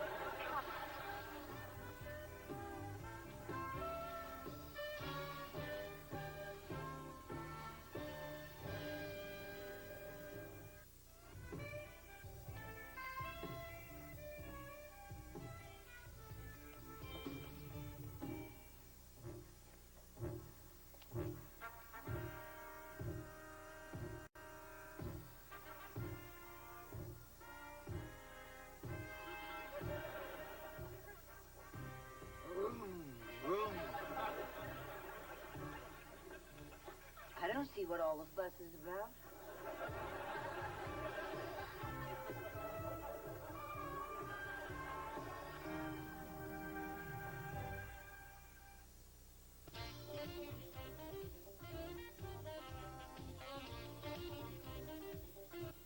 He sings, writes, dances, and engineers his own records. He does it all. Meet dance music master Stevie B on the video show that takes you to where it's happening. YTV's Rock and Talk, tomorrow night at 6:30.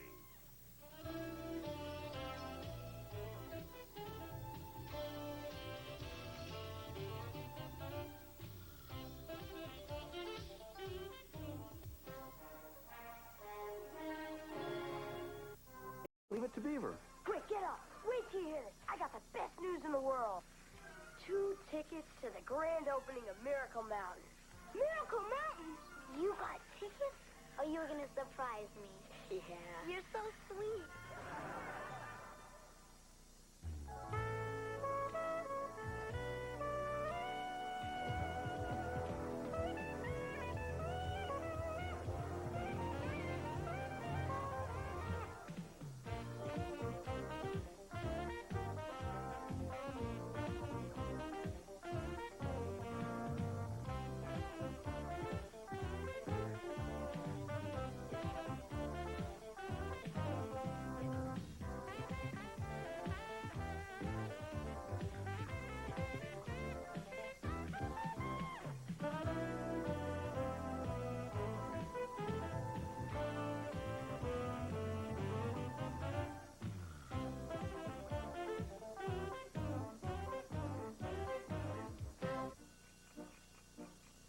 Dear Pen Pal Danny, boy, was I glad when I found out you were a guy.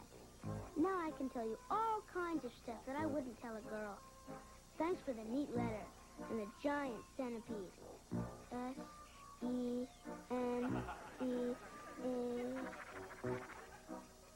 Bug with a lot of legs. It croaked by the time it got here, but my grandma screamed anyways. I'm in the 3rd grade. I'm almost 4 feet, 4 inches, and even if I haven't pitched my first wildebeest yet, I have wiped out 4,000 aliens and space invaders. You asked about my family, so here goes. I live in a pretty nice hut, and you don't have to leave the house to go to the... Well, you know what I mean. I live with my dad, brother, and grandma in a small village called Mayfield. I guess our family isn't much different than yours, except, well, in our tribe, Grandma's the chief. My mom doesn't live with us anymore, so Grandma pinches. She's real good at noticing things that aren't quite right. Well, like when my fingernails are dirty, or when I tried to paint pinstripes on my dad's car. But nobody has better costume than I do on Halloween.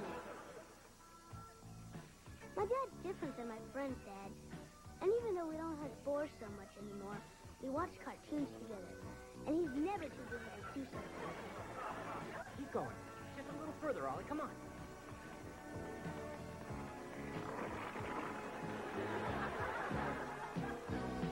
We almost have as much fun as when you and your dad tie those vines to your feet and dive off that tower. The rest of the family lives in the next house. First, there's my Uncle Wally. He's my dad's big brother. I'm stronger than he is. Dad and Uncle Wally are just like Batman and Robin. They're always together. You know, like those 2 guys you have in your country, Congo Man and Umblock. Connect black wire to negative side of battery. Great.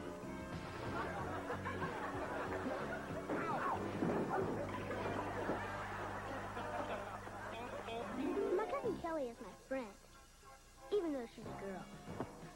But enough about her. Then there's my brother, Kit. What a creep. Of all the brothers to get stuck with, I got him. Boy, you're lucky. With 17 brothers, if one's a chowderhead, you can always move on to the next one. What's weird is, my brother wasn't always so bad. You know, even a few weeks ago, I used to think I liked him. Ollie, quick, get up! Come on, get up! No! Don't let the wind get me! No! Oh. I was dreaming I was back at our Aunt Martha's 90th birthday party. Quick, get up! Wait till you hear this. I got the best news in the world. Freddie Haskell's moving? Better! They lowered the driving age to 9. Come on, get up! I can't. I'm not wearing any bottoms. It's okay. We're brothers. Oh. Hey, what's that behind your ears? Probably just dirt. No. 2 tickets to the grand opening of Miracle Mountain. Miracle Mountain? You mean that place with the parachute drops and the runaway bobsled? Wow. Just watching the commercial makes me want to throw up. That's the place. Yeah, hooray! So far, so good, huh? Now, you've probably never seen I Was a Teenage Martian. It's my favorite movie. It's about a regular kid who turns into an ugly, slimy monster. And that's what happened to Kip. And it happened so fast, there was nothing I could do to save him.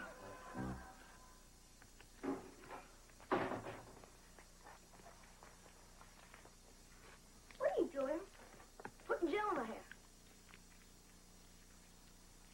How come? So it'll look good.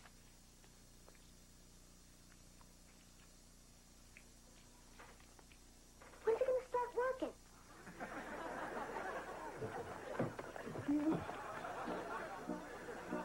I thought it was bad, but I didn't think it'd come to this.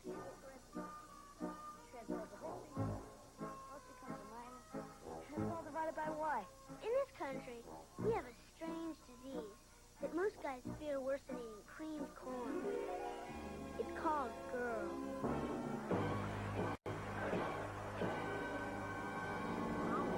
Something? Freddie Haskell's starting a big football game, and he says if you play, he'll let me watch for free. Can't. We're doing homework. On a Friday? But you told me no one does homework on a Friday. If you want to play football, Kip, I'll understand. We have the rest of our lives to study together. No, this is more important. It's like you said. If I don't get good grades, I won't get into college. And if I don't get into college, I probably won't be able to be a doctor.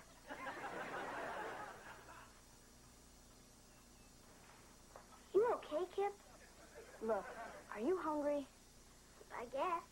Great. Then why don't you go in the kitchen and get yourself something to eat?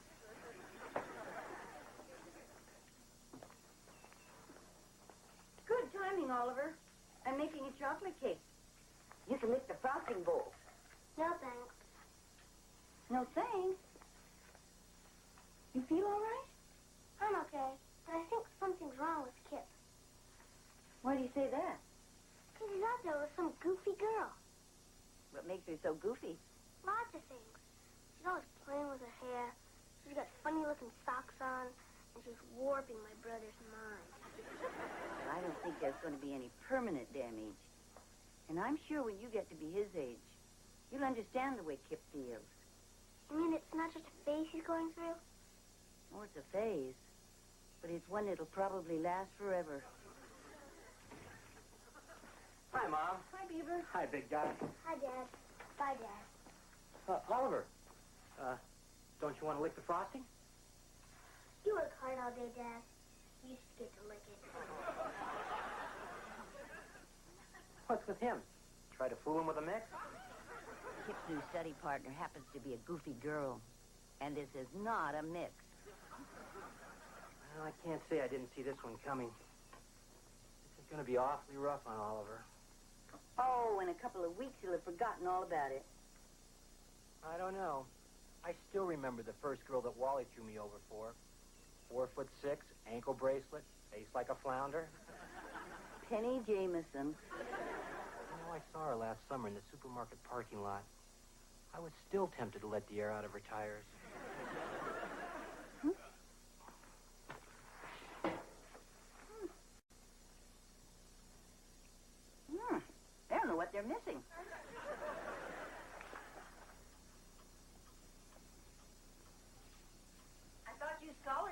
piece of cake. Oh, no, thank you, Mrs. Cleaver. I'm watching my complexion. I guess that means I am, too. Well, guess I should have made a zucchini cake. Now, where were we?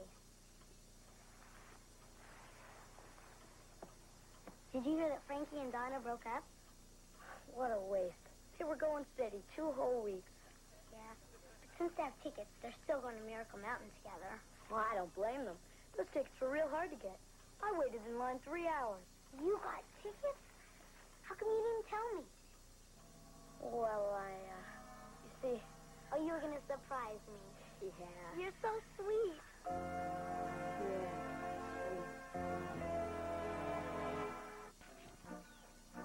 Well, pen pal, see what I mean? The enemy has taken control of my brother's mind. What little there was of it. Hi, Uncle Wally. You busy? No, I'm stupid. Next time I'll pay the $20 to have the burglar alarm installed. What can I do for you? Well, I kind of got a problem. And I need some advice. Sure this isn't something you should talk over with your father? Well, he's good at most stuff, but from what I've read in your high school yearbook, well, I thought you'd be better help when it came to girls. You may have a point there. Well, I kind of made a mistake. I promised to take 2 people to the same place. 2 dates for the same night. The classic adolescent dilemma. Hey. I wonder what this was.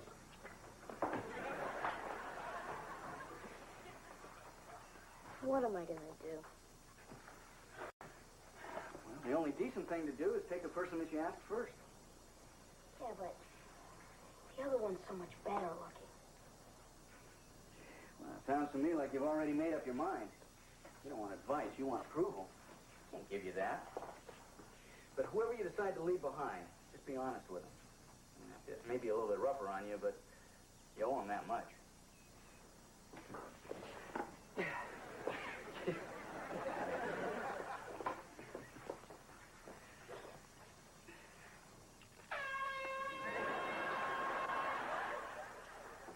Hey, Ollie. Buddy. Pal.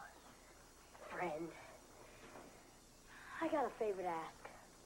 Is this the kind of favor where I get blamed for something you did? No, it's nothing like that. It's about those tickets to Miracle Mountain. Boy, I can't wait. That's going to be the greatest night of my whole life. Well, you know they're sold out, right? Yeah. And I only have 2 tickets, right? Yeah. Charlene's really got her heart set on going. Yeah. We have to work something out. You mean I gotta go with Charlene? I barely know her. No, I'm going with Charlene. So I need that ticket back. You'd rather go with her than me? Well, you see, Charlene only has a week to live. Actually, to be honest, I would rather go with her than you. So I need that ticket back.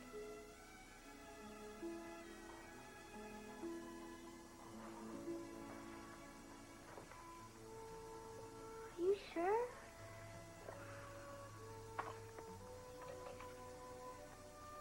Thanks, Ollie.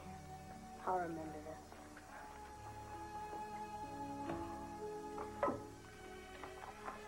Yeah, I'll remember it too.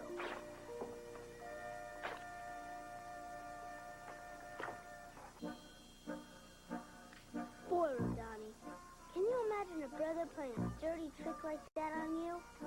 I was really ticked off. I never wanted to see Kip again. My cousin Kelly did everything humanly possible to try and cheer me up.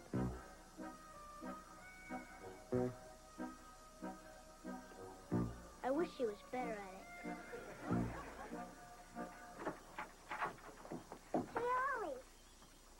What you doing? Seeing how much string is inside the softball? What good's that gonna do? It's Kit softball. Finally, the big night arrived. She might have had her claws sunk in him. But I wasn't about to give up without a fight. Hi, Charlene. Oh, how sweet, Kip. You didn't have to spend money buying me flowers. Don't worry, he didn't. My grandma picked him out of the garden this afternoon. Well, it doesn't matter. It's the thought that counts. I've been so excited about this, I can hardly believe we're going. Me too. We're gonna have to wait a few minutes. My dad lost his car keys. The last time we lost him, we almost missed Kip's ballet recital. Will you get lost? Oh, your little brother. They're so cute at this age. You must not have one. This is going to be such a great night. I never let this out of my sight. Yeah, I've been carrying mine around inside my shoe. That way I not only know where it is all the time, but I can feel it. Even though it smells kind of weird. Are you sure you know where your ticket is? Sure, I'm sure. Dad thought he knew where his keys were, too. Ollie, you did something with my ticket. I'll tell Dad who took it back with the stopwatch. It's right here. You didn't touch it. I never said I did. You leave us alone now. It's my house, too. Oliver, your history. Dad! Dad! Hey, leave your brother alone. I'm finished getting dressed. Did you find the car keys? I sure did. They were in the freezer. How they got there, I'll never know. I wonder. Anyway, let's shove off. Kip, wait a minute, honey. I want to get a picture of you and Charlene before you leave. Grandma, do we have to? Oh, don't be silly. It's only going to take a second. Come on now. We'll get closer together. Okay, ready? 1, 2, 3. If I couldn't stop Kip from going, at least he'd always remember I tried. Well, Rodani, that was 3 hours ago, and Kip still isn't back. I hope Yuwani, Koza, Yorubi, and... heck. All your 13 other brothers are nicer to you than Kip is to me. Your pen pal, Oliver Cleaver. Oh, P.S. Please send instructions for that tiger pit. Yeah, how's it going? Come on now, time to hit the sack. Let's go. There we go. Good night, son. Good night, Dad. Dad, how come you didn't make Kip give me back my ticket to Miracle Mountain? Oliver, what Kip did was wrong. But if I made him give that ticket back, he'd have been doing the right thing for the wrong reason. But I still would have gotten to go. Yeah, but you wouldn't have had any fun because he wouldn't have had any fun. But how could he been so mean to me? Oliver, it's kind of like you have two brothers. One good and one bad. One does all the things you want him to. And one would rather play with the other guys. Or girls. Exactly. But what you have to remember is there's a little good and a little bad in all of us. Give Kip a chance. I'm sure Charlene's not going to get in the way of what you and Kip have as brothers. Get some sleep, son.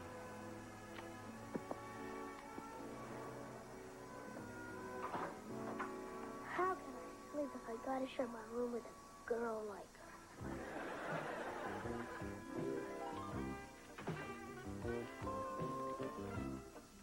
It was great. Good night, Dad. Good night, Grandma.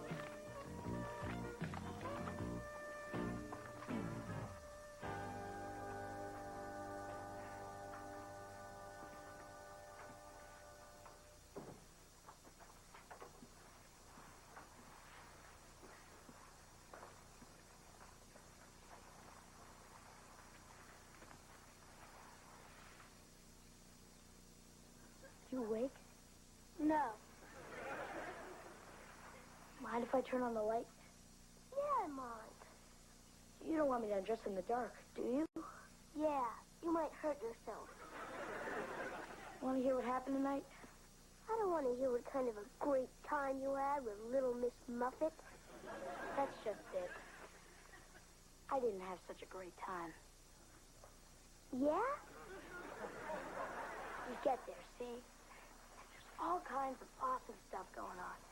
First thing she does is go to the bathroom and comb her hair for 10 minutes. Why would someone comb their hair and go on rides that would just get it messed up again? She didn't want to go on any rides that mess up her hair. What? She wouldn't go on the ones that don't mess up your hair because she's afraid they make her throw up. That's what they're supposed to do. She wouldn't go on the bumper cars, afraid she'd break a nail. She wouldn't get near the shooting gallery. Afraid it hurt her ears? Can you believe it? Oh, man, what a dud. But we did go in the tunnel of love.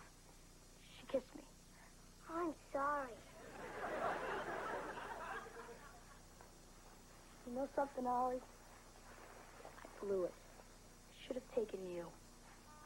You can go to the neatest place in the world, but if you don't take the right person with you, you might as well not go. I was the right person, huh, Kip? You sure were.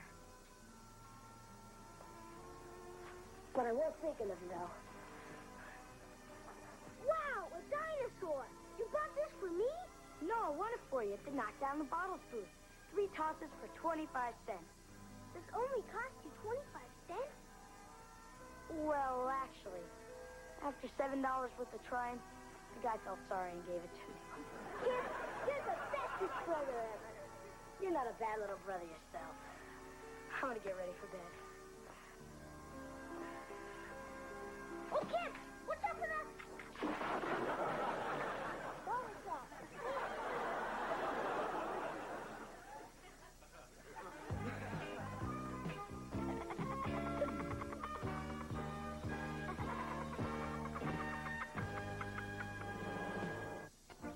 Dear Pen Pal Donnie, you asked me about my family, so here goes.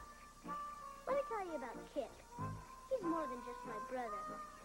He's the smartest, bestest looking, coolest brother a guy could have. And I wouldn't even trade him for 16 other brothers. We like the same junk. We do everything together. Next week, he's even taking me to Miracle Mountain. Unless he falls for another girl.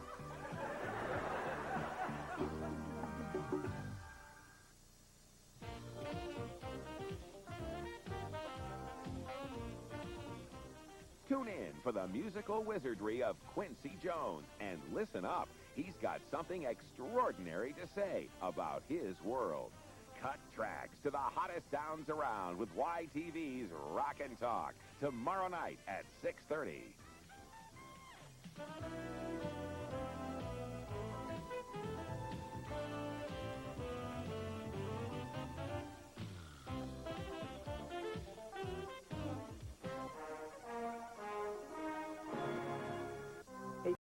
Is the one to gain each other's respect.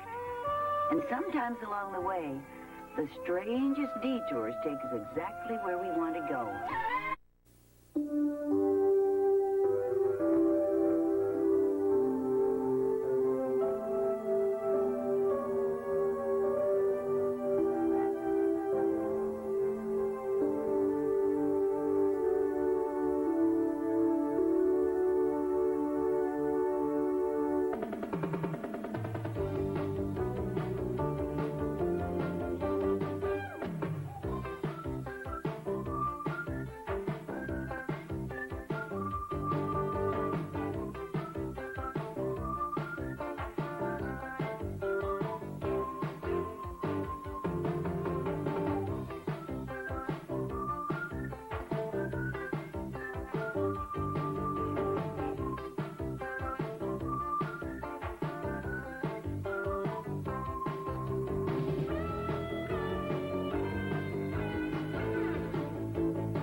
Mom, you didn't have to go to all this trouble. Kelly and I have been eating fine. Oh, sure. I know the way you and Kelly eat when Mary Ellen visits her folks. Only reason you go near the oven is to find out what time it is. Oh, thanks for looking out for us anyway. If you really want to thank me, you'll cancel that arrangement you made with Eddie Haskell. Hey, what's the big deal? He gets a chance to start working off all that money he owes me from the trial, and you get central air conditioning for practically nothing. I don't know, Wally. Having Eddie Haskell in my house for 3 weeks, night and day? It's like I'm being punished for his crimes. Well, sleep well.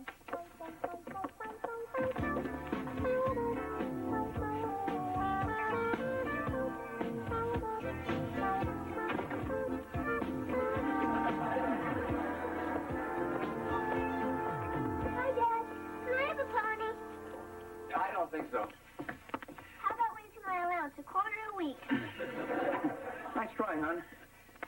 Well, it worked for JJ. You mean she really got a raise in her allowance that way? No, she got a pony. Yeah, come on in. Hi, guys. Hi, Kip. Care to join us? No, thanks. The reason I'm here is, well, a power line fell on Dickie Sokolsky's dad's car, and he's okay. Except he can't remember anything about baseball. Or Dickie's name. So we sort of need a new coach. How about it, Uncle Wally? Look, as much as I'd like to... We're already in the playoffs, and if we win our next game, we'll probably be playing Freddie Haskell's team, the championship. Well, I'm flattered that you asked me, Kip, but, I've given up coaching for good, I'm afraid. What? It was my soccer team that put him over the edge. We didn't win a single game. Even the fish market took their name off our jerseys. I'm just burnt out. My work suffered, I neglected my family. But most of all, he hates to lose. So I think you're just going to have to keep looking. Hey, can't your dad do it? My dad? The Beaver? Well, sure. He knows the game inside out. I know he played when he was a kid. But you went to spring training with the White Sox. But he's your father. Kip, a game only lasts a couple of hours. But your relationship with your father, that's something that lasts a lifetime.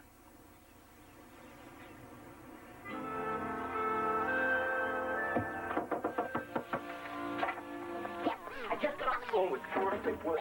He drives the power mower down to the baseball field, and he told me that he were playing next week. And you're back in the pitcher.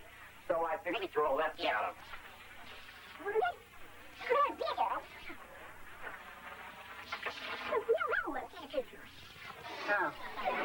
Maybe we could trade that real fat first baseman for one. Can't trade it, Ali. Well, I'll have to think of something else. Dad, can you come outside now? I'll be in a minute. I'm talking to your brother right now. In the shower? I'll be out in a few minutes. Dad! In a minute, son. Dad, I'm very glad you're going to be helping the team. Oh, thanks, Kip.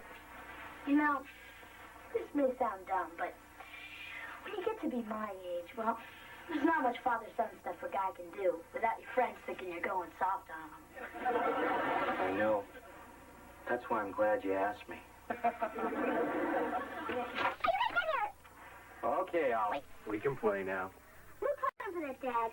You see, I was getting my lunchbox out of your car because I looked past a Twinkie in it, and the next thing I knew, it kind of rolled into the street. Well, I hope you didn't eat it. No, Dad. Not the Twinkie. Your car.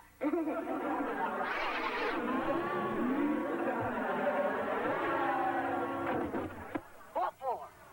Trigger ring. Good eye, good eye. Hey, what is this, a library? Let's start rousing the pitcher. Sosa's mother, call him names. Tell him we got his cat in a pillowcase. Come on, get up here, come on. On your toes, Freddie.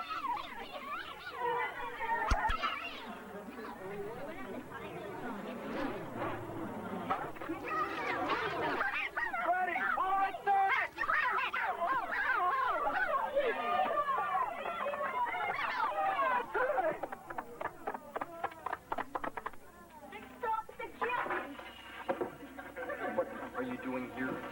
Other than more? If you'd been paying any attention to your coaches, you'd still be on third.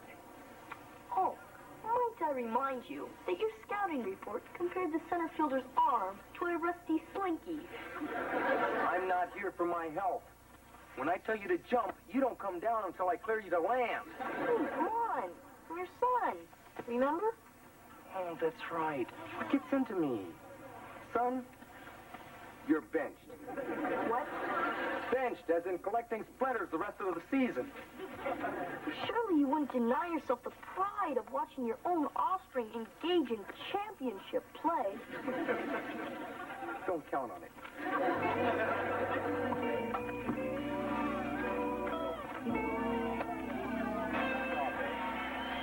Big hand off. Green, come on, come on. Yeah, you see, Blade. Come on, coach. Now do you think it's time to go back to a four-man? 35-yard.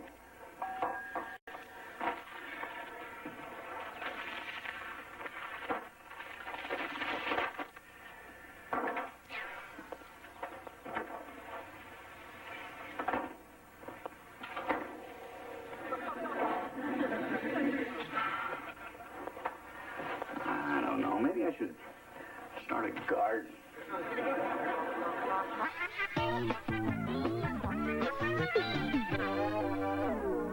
And we'll put the trophy over the fireplace. Unless you think we should build a display case for it. Now, don't get too excited, Kip. We've still got one more game to win on Saturday. Oh, hi, Mom. Hi, Wally. Well, I guess I don't have to ask how things went today. What was the score? Well, it was pretty close. Yeah, if one more of their players had shown up, they wouldn't have had to forfeit. Well, good afternoon, everyone. I'm making a little party to ease the sting of defeat. I wouldn't expect any less of you fine souls. Well, thank you, Eddie, except Kip's team won. Wait a second. Do you mean my squad is playing the Cleavers for the crown? Quick, oxygen! What's the matter, Eddie? You afraid? Of what? I've seen better teams pulling sleds. Things are different since my dad started managing us. Oh, that's always been my dream. To match wits with a guy who got stuck in a giant soup bowl. They might as well start engraving a trophy right now. Don't worry about him. All talk, no action. I gotta worry. Last month he beat us 26-3. Maybe it'll rain on Saturday. Well, it's a good thing your father isn't here to see this. What are you talking about, Mom? After all the times that Eddie Haskell has manipulated you, misled you, taken advantage of your good natures, do you honestly think you can't win that game just because he says so? Mom, there's no point in starting with Eddie. Nah, you just can't win with a guy. Same with Freddie. I don't want to hear this. Look at you, Wally. You're dying to be in that dugout with your brother. You're so afraid of losing, you won't take a chance of going in there and trying to win. Beaver, wouldn't you once just like to button that Eddie Haskell's lip? More than anything. Well, then start acting like Ward Cleaver's boys and get out there and kick their fannies.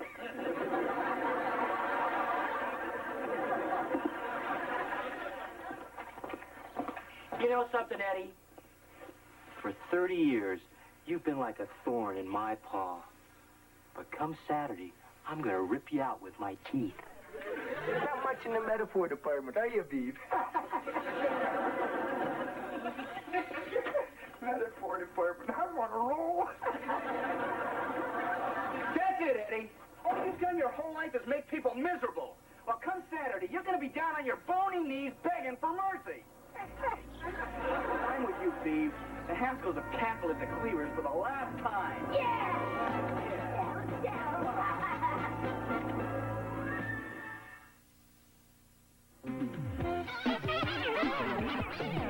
Next time. Yep, it all works good now. Tip you squirt. Well, Mr. Haskell, what a coincidence finding you here. Freddie was just saying how he wished his father were around so he could share his good news with him. Right? Yeah, what he said. Well, I'll just leave you two to have a pleasant father and son talk. No thanks. I had a big lunch. Sir, I thought you'd appreciate my bringing this to your immediate attention. Hey, you got a 92 on the science test. That's out of 100, right? But of course, sir. Yeah, very good. Make a copy of this, mail it to your grandmother. Maybe she'll send you a couple of bucks. Good suggestion, sir.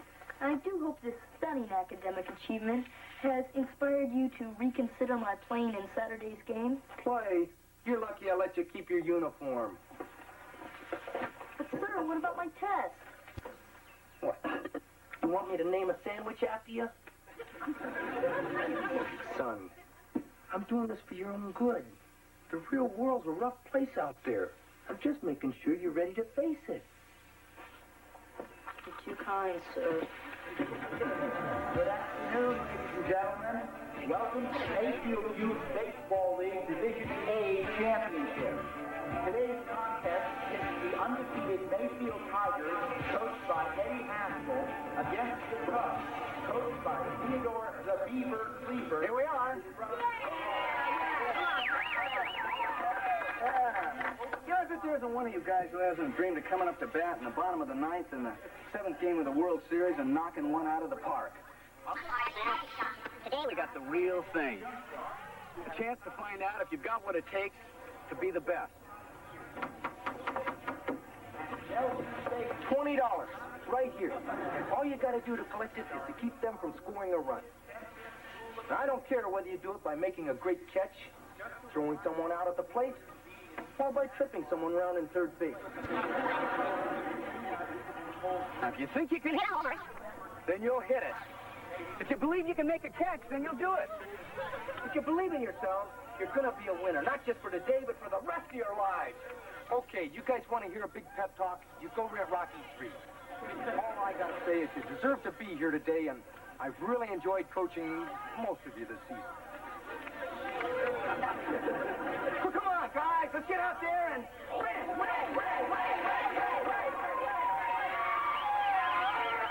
Okay, starting lineup. Freddie Haskell. Yes, sir? Go get my chapstick out of the truck. Okay, pitcher, Nelson. First base, Scheinberg. Second,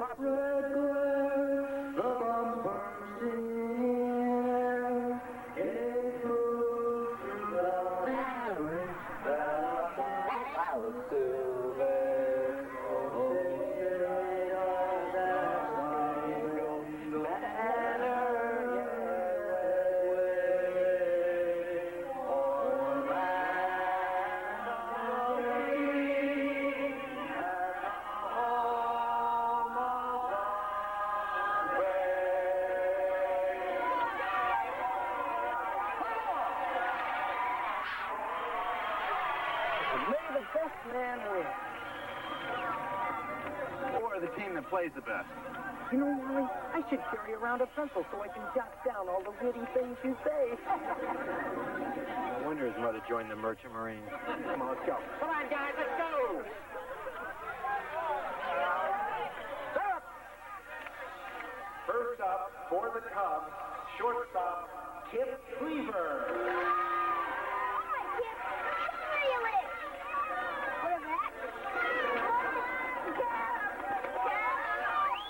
Wait for it. You can do it. You can do it. Come on. Here we go. Here we go.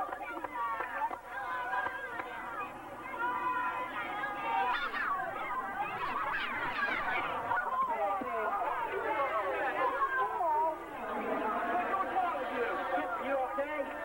I'm okay, Dad. Hey, Eddie, that was intentional. Yeah? And so is this. Come on, let's go. Come on, Kip. Let's get him now.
Last chance to overtake the Cubs' 1-0 lead.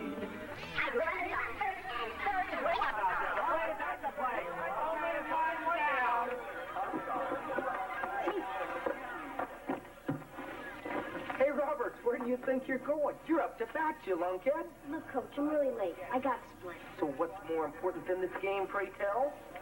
My great aunt's funeral. So another 5 minutes won't make any difference to her. That's the trouble with you, Robert. No sense of priority. Going to send a chief hitter. We are awaiting word on who the hell will be.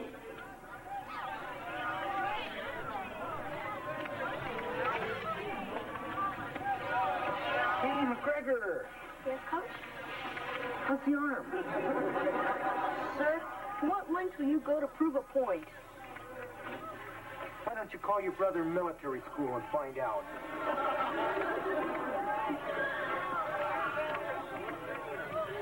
All right, go ahead.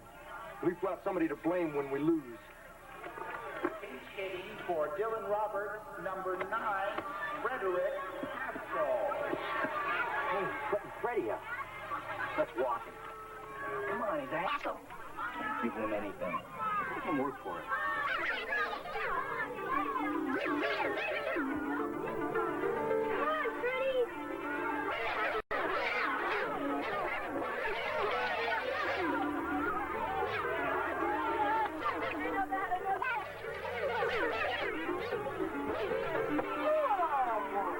Come on, hit the ball. It's not going to hit your back.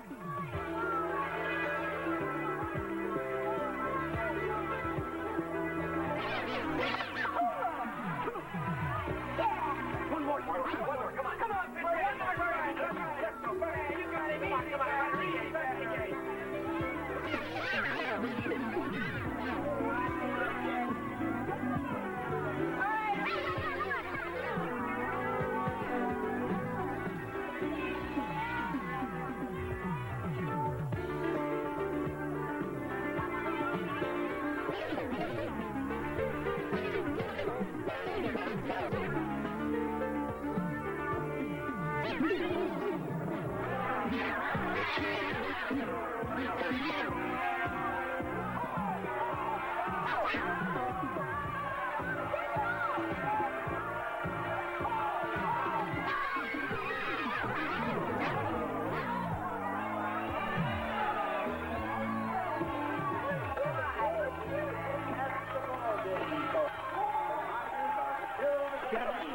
Final score, Cubs 1. Thank you all for coming. Sure. That's not true, honey. They came together and they played hard together. And then they blew it. Yeah, you won. Well, you expected to lose? But tell the guys we'll go for ice cream and see if some of the romance will pop up some dinero for a change. Yes, sir. Ready? Freddie, wait.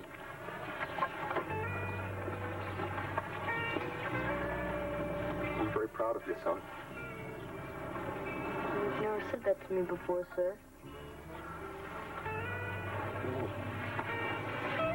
Well, there's been a couple of times I've wanted to. Look, I don't express myself well with words. It'd make you real uncomfortable if I... Hugged me? Or something like that.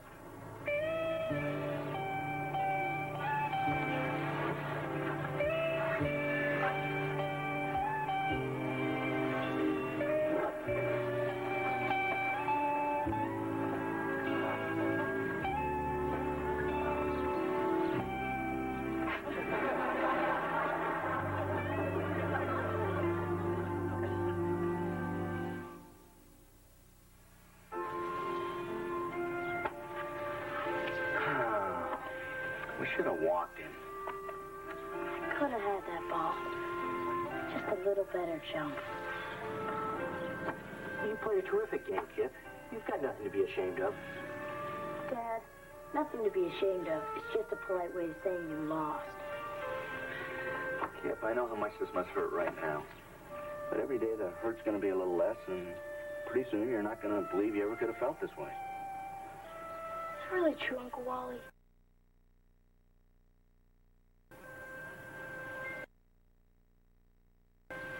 No. Hey,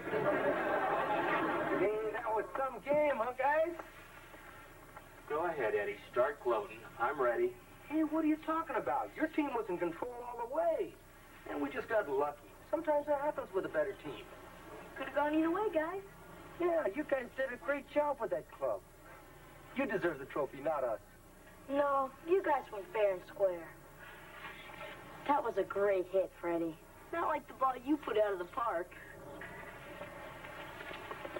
Hey, did I see your dad hug you? No, I was just choking on a piece of hot dog. Hey, why don't you guys invite your team to join us for some ice cream? My treat. Well, that's a nice gesture, Eddie, but I insist on picking up the tab. Okay, if you insist, then thanks, Coach. See you there. What a rotten trick. Turning into a good sport. Now I can't even get the satisfaction of hating him. Yeah, you just can't win with a guy. Oh, well. Maybe next year.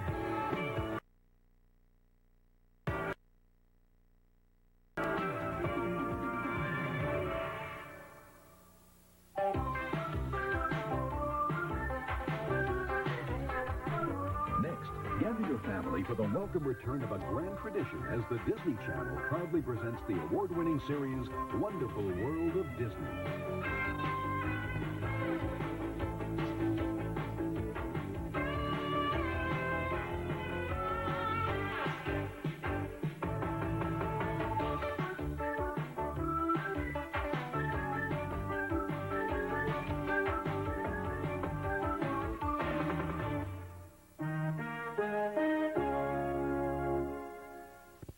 Leave it to Beaver. No, Kelly.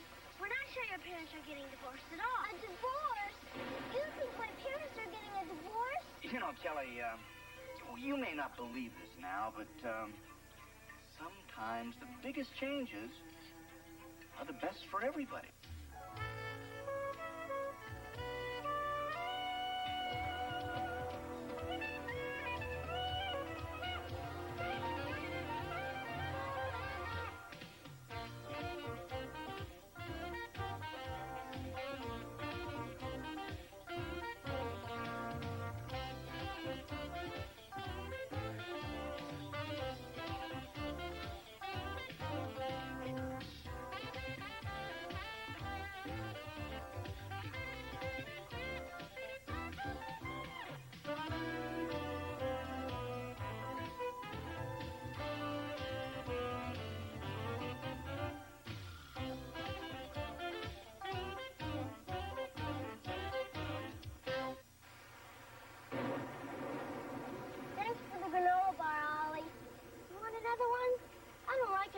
Since I found out they're good for you. Look at this ring in my hair. I can't walk into school looking like this. Why don't you put on your poncho and keep it dry? Hey, I'm in the 8th grade now. If I walked in with this thing on, you guys would be giving me the business for months. Have any granola bars left, Ollie? Your mom's still not cooking, huh? No. And I hope she starts again soon. I can't take Dad's little black bacon bits much longer. She sure has been acting strange. Probably the weather. I haven't felt much like cooking either. It's not just cooking. She doesn't eat with us, she goes to bed early, and she's cranky like the mothers on the fairy commercials. Your mom goes to bed early, huh? Way before Dad. Before, they used to sit on the couch after dinner, and he'd nibble her ear and play with her toes. But they don't do that gross stuff now. Yeah, our parents used to do that that kind of stuff too until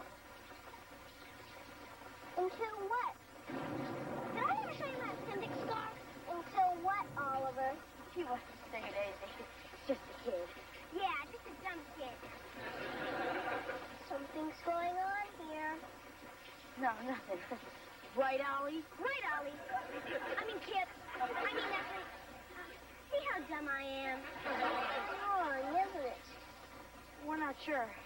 Are we, Ollie? No, Kelly. We're not sure your parents are getting divorced at all. Way to go, Ollie. A divorce? You think my parents are getting a divorce? Kelly, we're not trying to get you all worked up. It's just that our mom used to do jokes like that before they split up. I don't believe you guys. My parents are not getting divorced. That's exactly what we said. Even after that night when she threw baked potatoes at us. Would you guys cut it out? There's nothing wrong with my family. You're right, Cal. There's nothing wrong with your family. But if there was, how would I know for sure? Well, our parents told us at a fancy restaurant. I guess they figured we wouldn't scream or nothing. There's Lumpy. Let's go. Geronimo!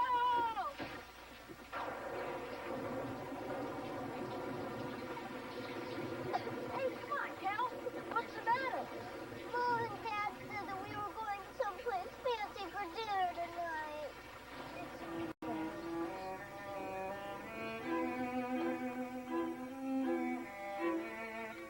Honey, Kelly knows something's up. She's been acting strange all day. Well, it won't matter, because when she comes out of the restroom, I am going to get this thing out in the open once and for all. You? I wanted to tell her weeks ago. You were the one who wanted to wait. Well, how do you tell your child there's going to be a radical change in her family? It's simple. You just come right out and say, hi, Kelly. Kelly, where'd you get that towel? Oh, some lady in the bathroom was handing them out. That's nice. Yeah, I always liked this place. That you proposed to me here. It seems so long ago. Oh, excuse me, are you our waiter? Yes.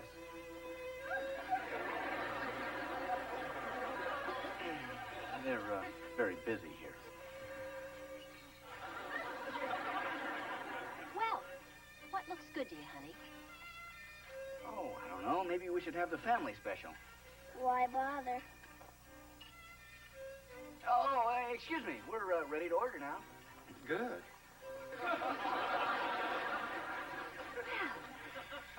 Look at her all dressed up. She's such a big girl. Yep, she's our big girl, all right. Our big girl. In fact, you're such a big girl that we can talk to you about anything now. Because you're such a big girl.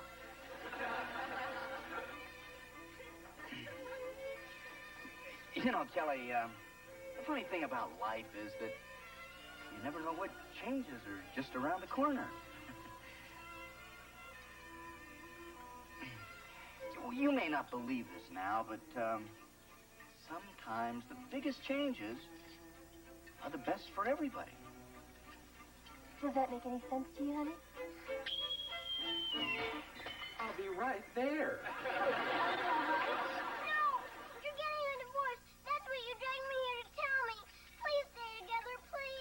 Divorce? No. Kelly, Kelly, honey, we brought you here to tell you that we're going to have a baby. Yeah. A baby?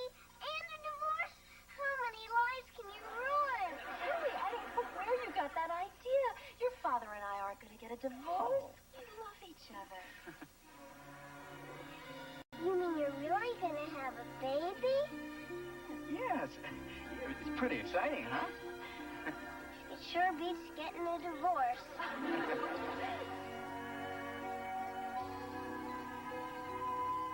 Eddie, doesn't Carol have two beautiful daughters? Thanks, Mrs. Cleaver.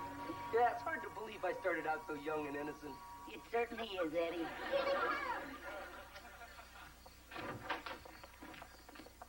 Surprise! What's going on here? Well, Kelly had her surprise.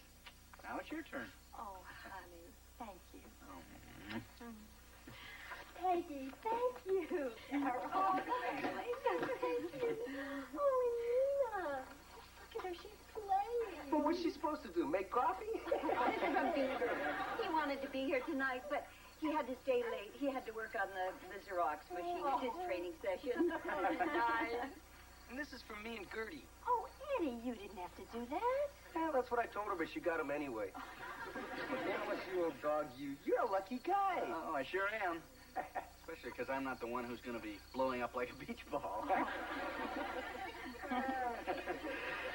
Yeah, it's sure going to be neat having a little baby in the house again. Hey, how you doing, little princess? I hate you. Why, sleep right Do grown-ups always act like this around babies?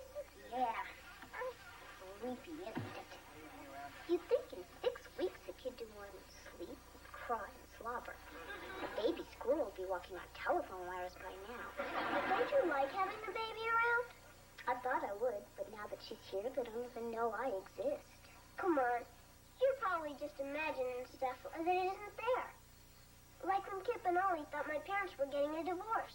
You might have been better off. Did you hear them? I've got all my teeth. I've had 2 years of ballet, and all they do is take pictures of Baldy. Hey, I still think you're cute. Thanks. I needed that. Things are a lot different now.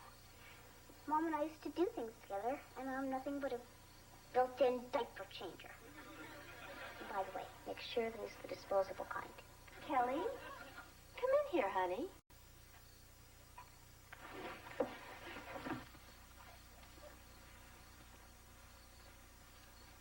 Come on, sweetheart.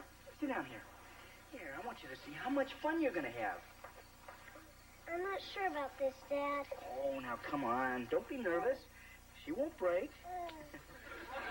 Isn't that adorable? She's going to make the most wonderful big sister, our big girl. That's right, kid. When the Cleaver egg hatches, you're going to be punching in full time. They're going to have you changing and feeding and babysitting. Yeah, if you're lucky, they'll give you a few hours off at Christmas. Mrs. Morgan, will you take her, please? Sure, Kelly. Thank you. Kelly, sweetheart, where are you going? I'm a big girl. I can go wherever I want.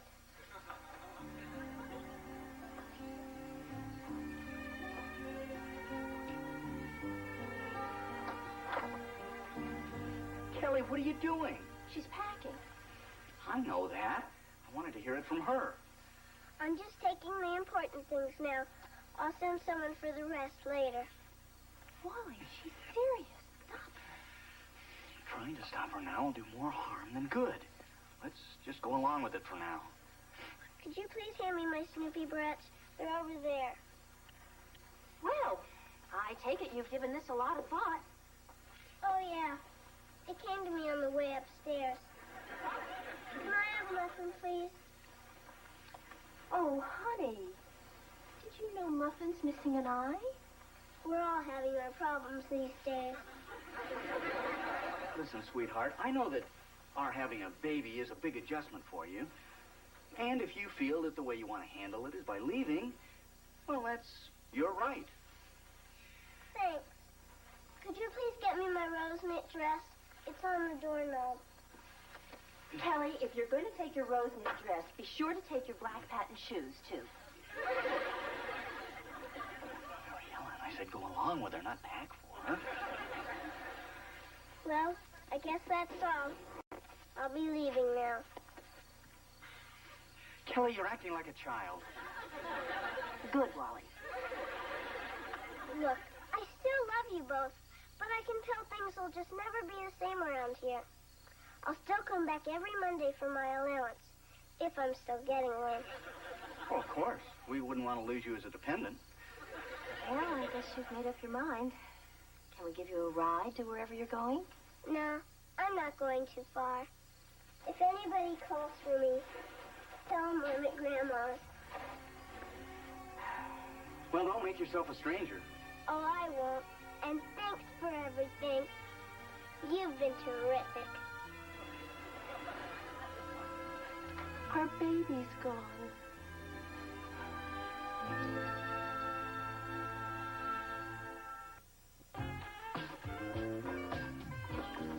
Mom, shells have protein, don't they? Yes, dear. But if you want your omelet crunchy, I'd suggest green peppers. You'd think they would have invented something to do this for you. They already have.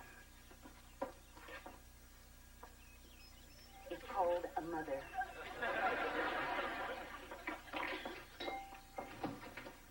Is the coast clear? Wally, Kelly is confused, not armed. Pretty depressed, huh? Oh, under the circumstances, I think she's doing fairly well. Fairly well? She's having the time of her life. Great. Mary Ellen and I are home worried she's crying her heart out, and she's over here dancing with a beaver. Maybe it's time for me to go floss again.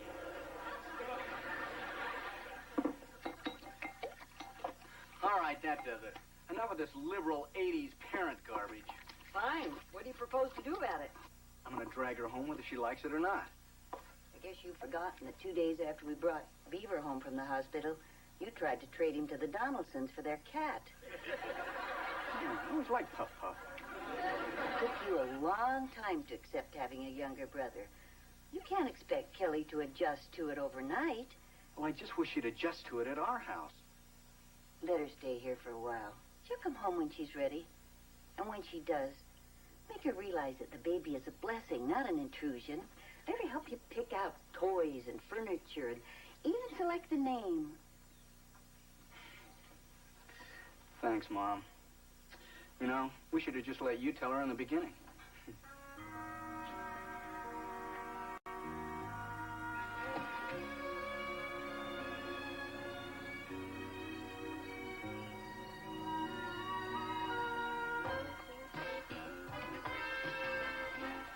Community chest.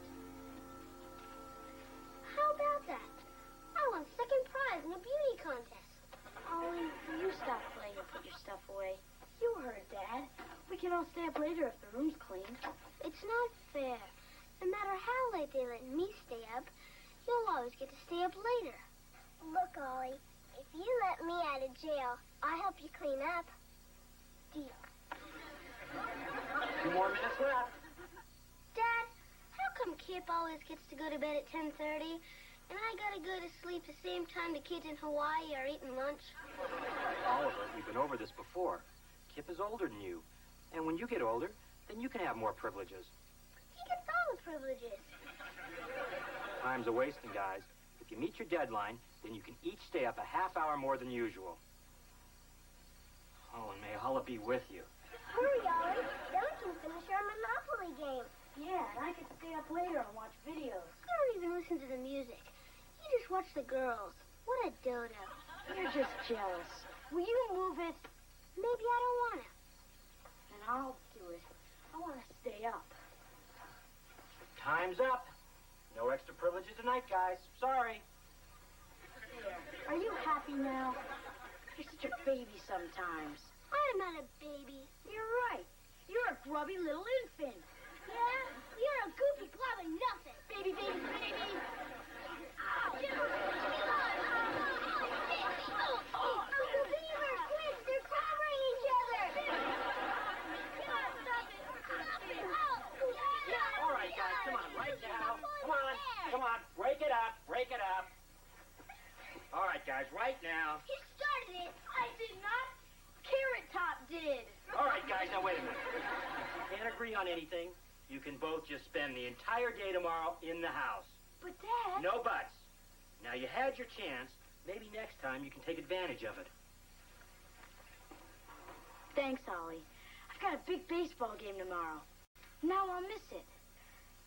You better stay away from me for the rest of your life.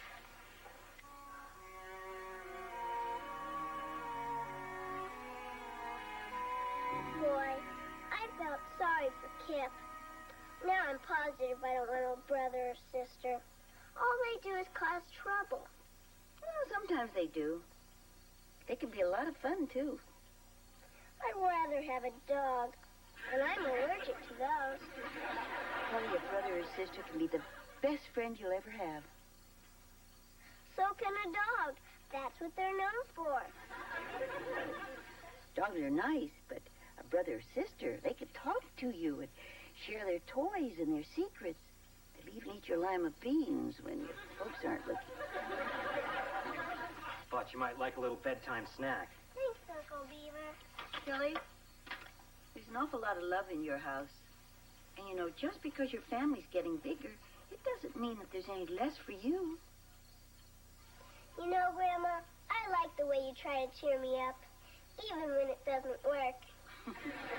Well, you can't blame me for trying. Dad, Yes, Oliver? I have a confession to make. I started the fight upstairs. I also didn't clean up my half of the room when I was supposed to. Is that true, Kelly? Yep. I never meant for you to miss your game. And I just got so mad because I'm not older, and it's not your fault. Well, Kip, I guess you can play in your game tomorrow. And stay up a little bit later tonight. Hey, great. Thanks, Dad. And thanks, Ollie. Takes a real man to admit what a creep he's been. Aw, thanks, Kip. Does this mean I don't have to stay away from you for the rest of my life? Sure. You know that $5 I owe you? Yeah? Well, here's one of them. What a guy. Dad, am I still grounded? I'm afraid you can't wiggle out of that. But I'm very proud of what you did tonight. And I'm going to make sure you get back those other $4. Well, I guess the least I can do is go upstairs and pick up the stuff that's getting moldy. Wait a minute. I'll give you a hand. I love this father-son stuff. Boy, Ollie sure was brave. Sure was. I wouldn't touch any of this stuff under his bed. No, I mean about admitting what he did. Once in a while, a little goof will really surprise you. He was mean to you, and he got so mad at you. I sort of don't blame him for being mad. I do have it better because I'm older. He still does a lot of nice things for me, though. Like what? Well, once he wet my towel for me, so Dad thought I already took a bath. Really? Yeah. Then last year, when I wiped out on my skateboard and broke both arms, brushed my teeth for me. I guess a younger brother could come in handy. Especially when all my friends are busy. I always have Oliver to goof off with. He'll do lots for me if a friend wouldn't. Like that $5 he loaned me 3 years ago.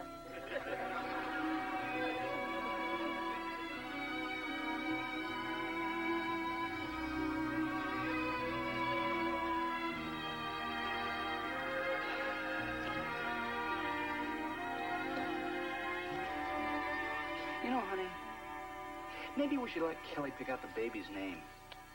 That'd get her involved. I don't think that's a very good idea. We could wind up living with someone named Kermit or Dad.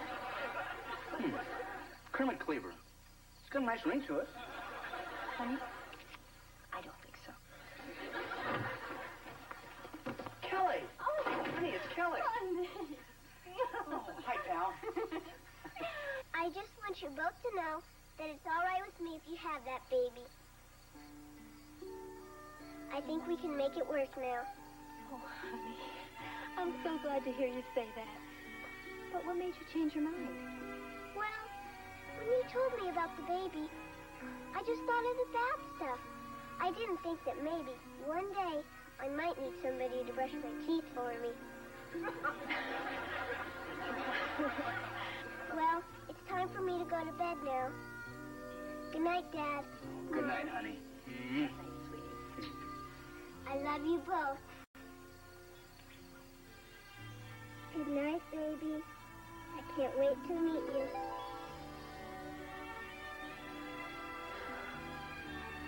Oh, come here, you. We're glad you're here. Oh, you know you that? bet.